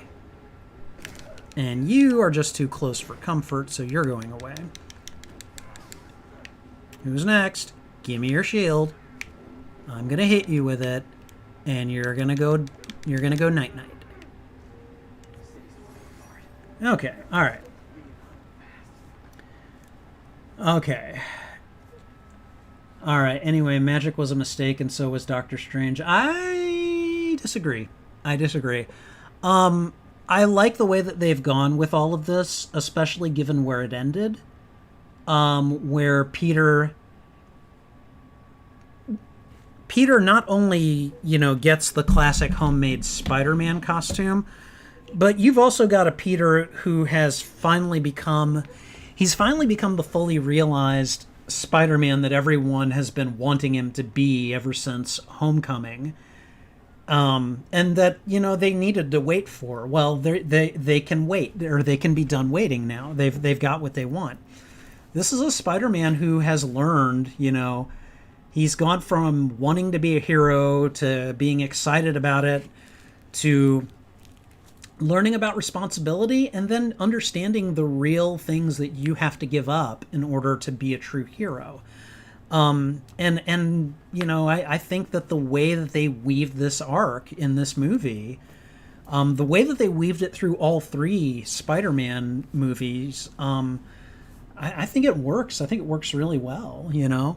And I mean, like, you know, they've got the ticket sales to prove it. So, I think that this is going to go down as one of not only the best Spider-Man movies that's been made, but one of the best movies in the MCU. Like, I think it's up there with, you know, Endgame and you know, Captain America, the Winter Soldier. You know, I'm convinced this is going to be one for the record books. So, but yeah, we got Peter on his own. He's finally the Spider-Man that, like, you know, purists and fans of the classic comics have wanted. And I mean, like, it's kind of one of the reasons that I think that if Tom Holland stops being Spider-Man now, it's going to be kind of a missed opportunity, because, like, he's in a place now where he can tell some of the more classic Spider-Man stories that don't rely on him being young and in high school. You know, like, he can do the more collegey stuff. He can do the you know, he can do the like, for instance, I feel like Kraven's Last Hunt is a storyline. I still don't think he's ready for Kraven's Last Hunt, but I do think that at this point, if they introduce Kraven in the MCU, that would be great, and it would set up Last Hunt for a few years down the line. And this is why I want Tom Holland to be Spider-Man for, like, the next 20 years. Because I want him to have the whole rogues gallery. I want him to get married. I want him to have, you know, like, the discussion of having a child with either, you know, MJ or Gwen Stacy or whoever he ends up with, you know. Like, I think there's a lot of room for that character to mature, and honestly, I think there's a lot of room for Holland to kind of develop with it, you know. I'm trying.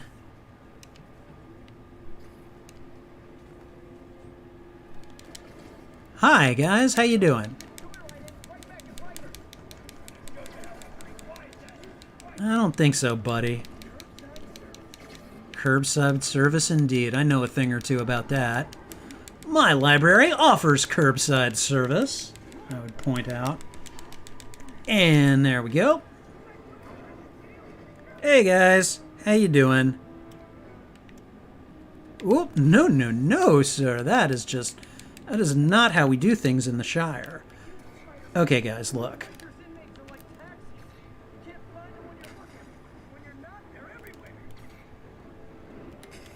Anyone else? I'm just gonna stop slinging bikes at you guys. And anything else? Okay, alright. I'm having too much fun. You guys don't appear to be having enough, so I'm just gonna, you know, rush in and make the fun happen for you. So, you know, have a good one. Wow, that was quick. Okay, alright.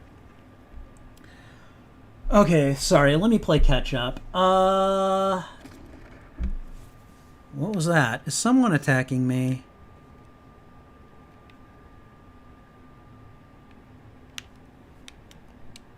Hold on.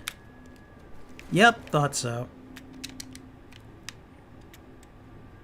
Let's do this again. Hey, guys.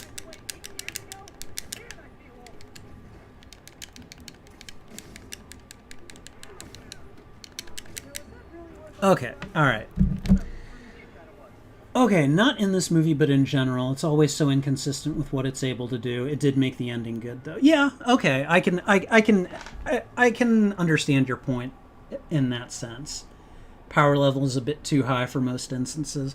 Well, magic is always kind of a touchy subject in storytelling. If you're gonna use magic in storytelling, you better have a damn good magic system. You better know it inside and out. And frankly, you know, with something like Marvel, God, you got so many writers stirring the pot. It's just that kind of thing is going to happen. So I definitely understand your frustration with it. Where really, fellas? Okay. All right, fine. You know what?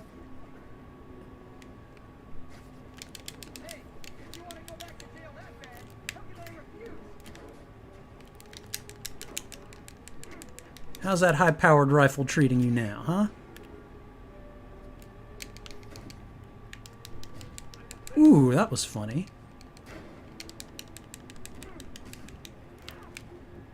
Whoop. Maybe you can scare some kids straight by telling them how miserable you are right now. Okay, all right.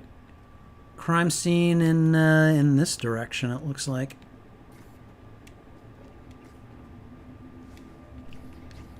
All right, hold on. There it is. And is it moving? Oh, whoa, whoa, whoa, whoa. Hey guys, where are you going?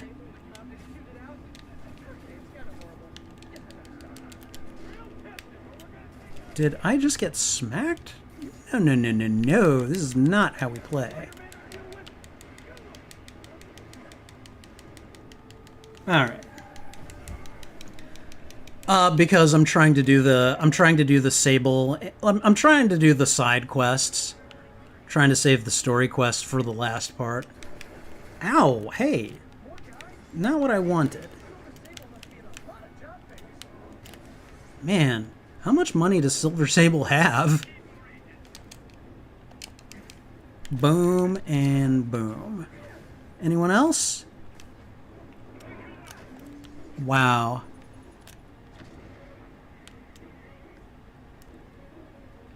Whoa. Where did you guys come from?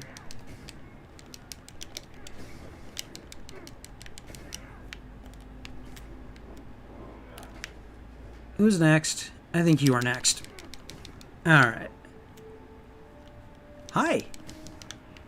Anyone else?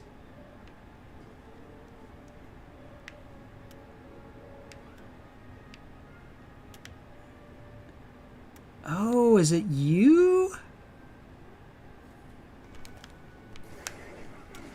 Ooh. I almost felt bad about that. Almost. Alright. Okay, let's see. A Craven's Last Hunt movie would be... Yeah, it would. And frankly, I mean, like, I think that's a story that needs to be told in cinematic form.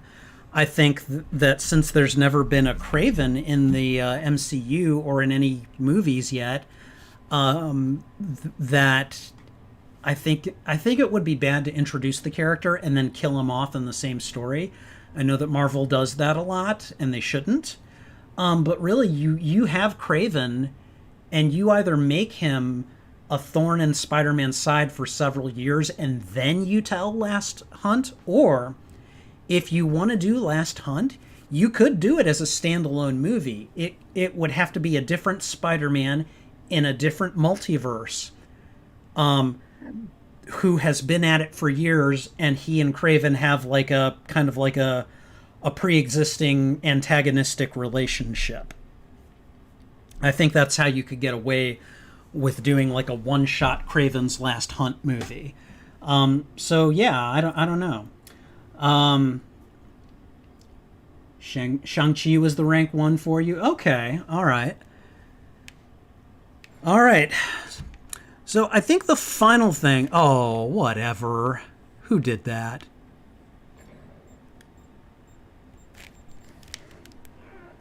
A-hole. Everything's okay at peace.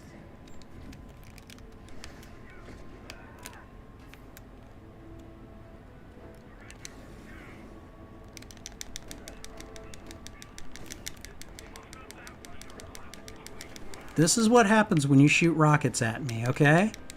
I'm just telling you. Give me your weapon.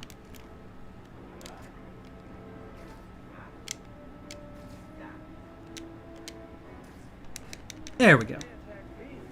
Alright. Good thing about the MCU is doing a Last Hunt adaptation makes it more likely they keep him dead instead of doing the continual resurrection they do in comics because of how they work. Yeah, that's a good point. Death should matter more in the movies than it does in the comics, just because of the nature of the medium. Yeah, I think you make a very good point there.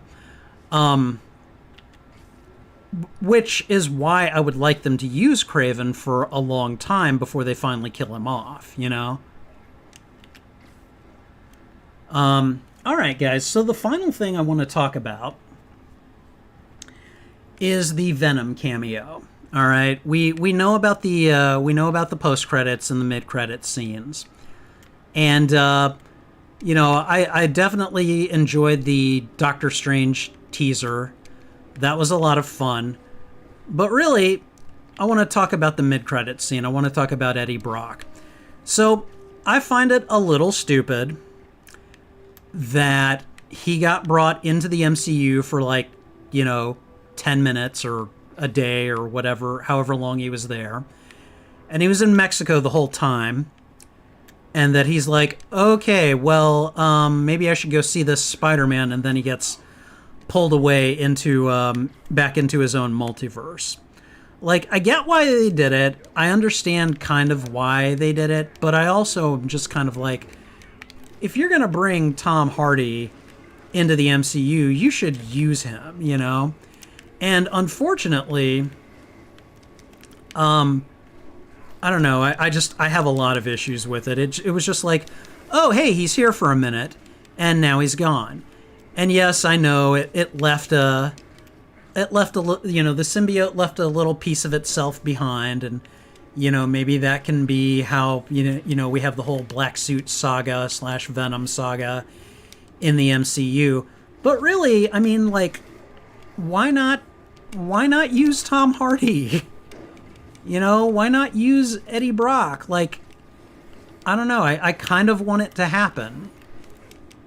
And I'm gonna die because I'm just not paying attention here.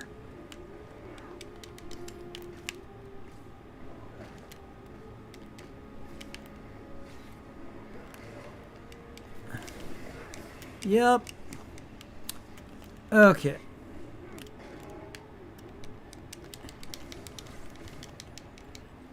Is he dead? I hope he's dead. Okay. And hopefully that guy's dead. And now can we please get rid of this guy? Alright, anyone else? I guess so. Hi. Have a good night.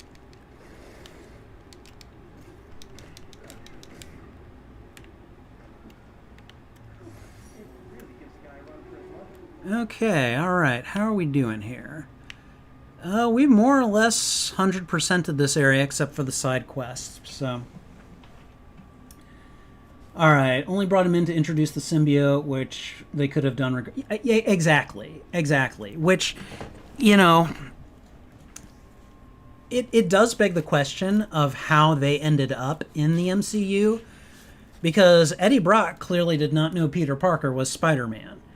So that just leaves the question of the symbiote. Did the symbiote know that Peter Parker was Spider-Man? And it does have a line. It said something about, like, we have... oh god, what did it say? Like 850 billion years worth of memories spread across realities, like hive mind memories or something. Which leads me to wonder, so, like, does that symbiote know Peter Parker from a different multiverse? Could that symbiote have been Topher Grace's symbiote, for instance? I mean, probably not, but, like, you get what I'm saying? And yeah, I don't know. It's one of those things that I really... I don't know. I hope Tom Hardy gets to be Eddie Brock in the MCU. Like, maybe an MCU version of Eddie Brock, because...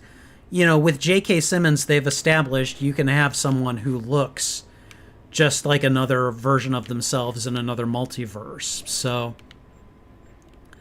I suppose it could happen, but, you know, it's just kind of like, okay. You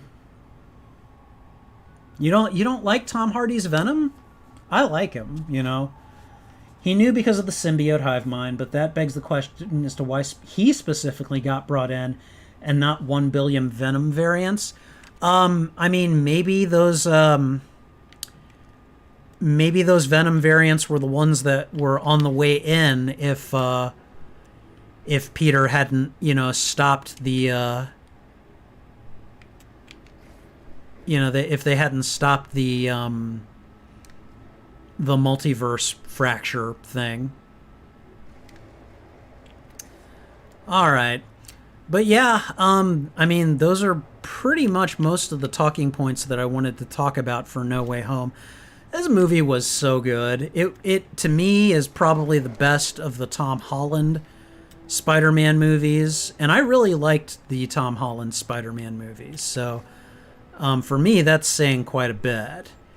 But oh god, it looks like another rampage. Hey guys, how you doing?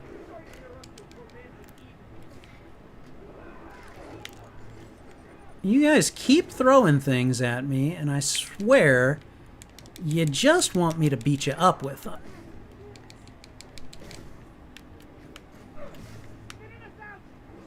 Of course I'm thinning you out. How do you think I operate? Ooh. Oh, nice one. I'm not even mad about that.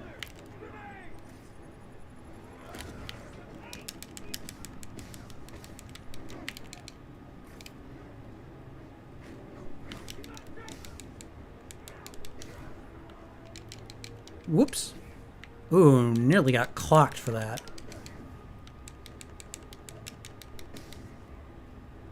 Wow. Okay, took those guys out nice and quick. I'm pretty happy about that. But yeah, I need to do like I need to do a tier list and rank all of the Spider-Man movies. I also feel like I need to include the Venom movies now, which I think I did on my last one. Mostly because I was just calling them Spider-Man adjacent. But this one, like, we've got some links now that I kind of feel justify the Venom movies being included. So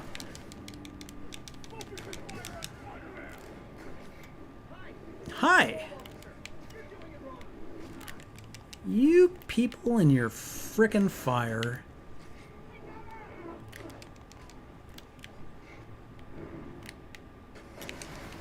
Okay, what's with all... Oh, wow, rooftop. Rooftop drama. Let me tell you. All right, we're going to go over here where things are relatively safe. Okay, who's next? Are you next? You're next. All right. Oops, didn't mean to do that. Okay, who are we missing?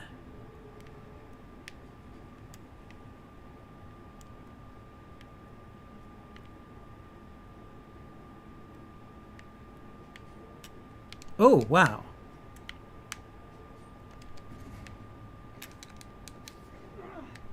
Wow.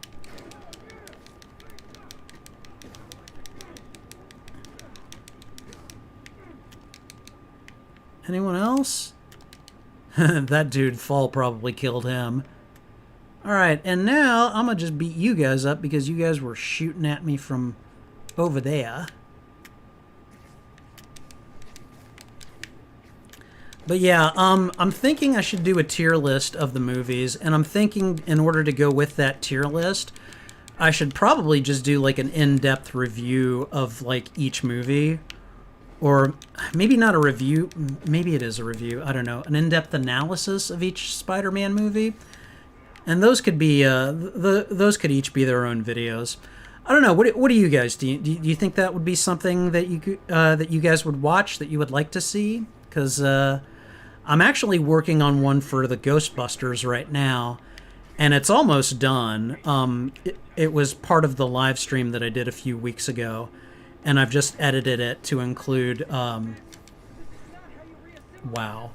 I just edited it to include some stills and scenes from the movies. So if you think that's something that you would find interesting, let me know, because I'm kind of at the point where I'm trying to niche down and do content that is just mostly Spider-Man content.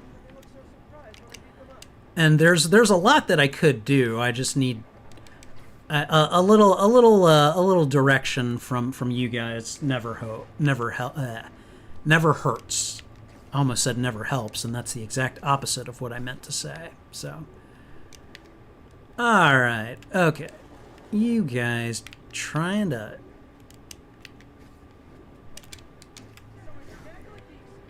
Hi, everybody, just yeah.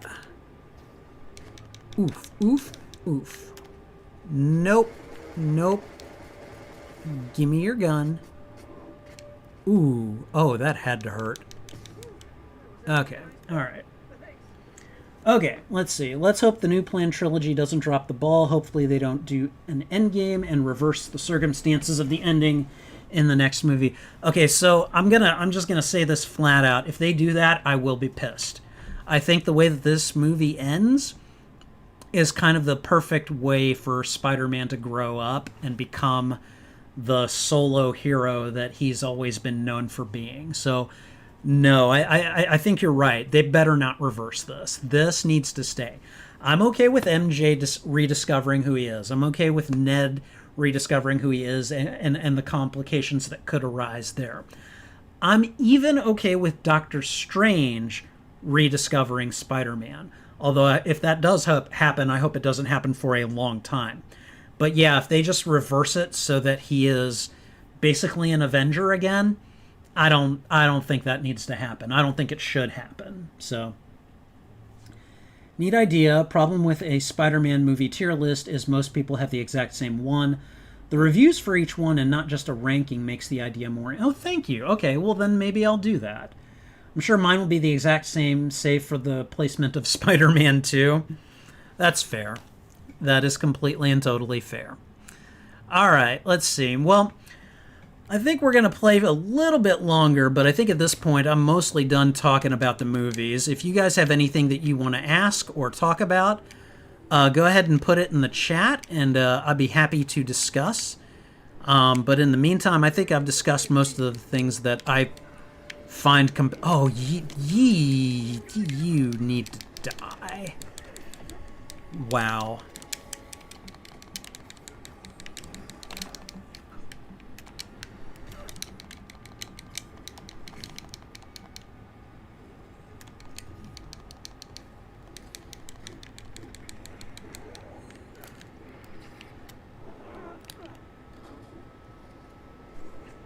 Really? Really? How many of these guys are there?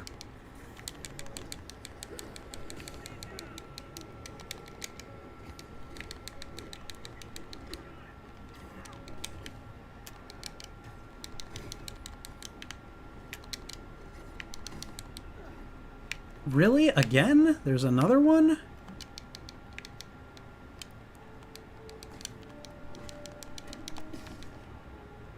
Okay, well, that was fun. And by fun, I mean not, so... What? You guys just do not believe in resting, do ya?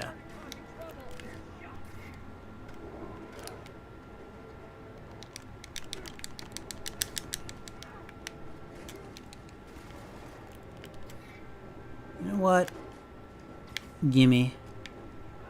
I'm just gonna take your weapons and beat you with them. Alright. I'm telling you, man, when I'm on. So. Alright. Consequences of having a pathological need to share my opinions. That's fair. Alright, well, thanks for hanging out, Mournhold. I really appreciate it. And I hope... I mean, like, I really kind of needed this stream in order to just talk about No Way Home. I won't be talking about it in a lot of, you know, on a lot of my other streams for a while, but needed to do it here. So thanks for doing that and hanging out with me. And I think, let me just have a quick look at my screen again. And we've gotten about 3 more extra percentage points out of my New Game Plus file, so I'm pretty happy with that. Here's what we're going to do.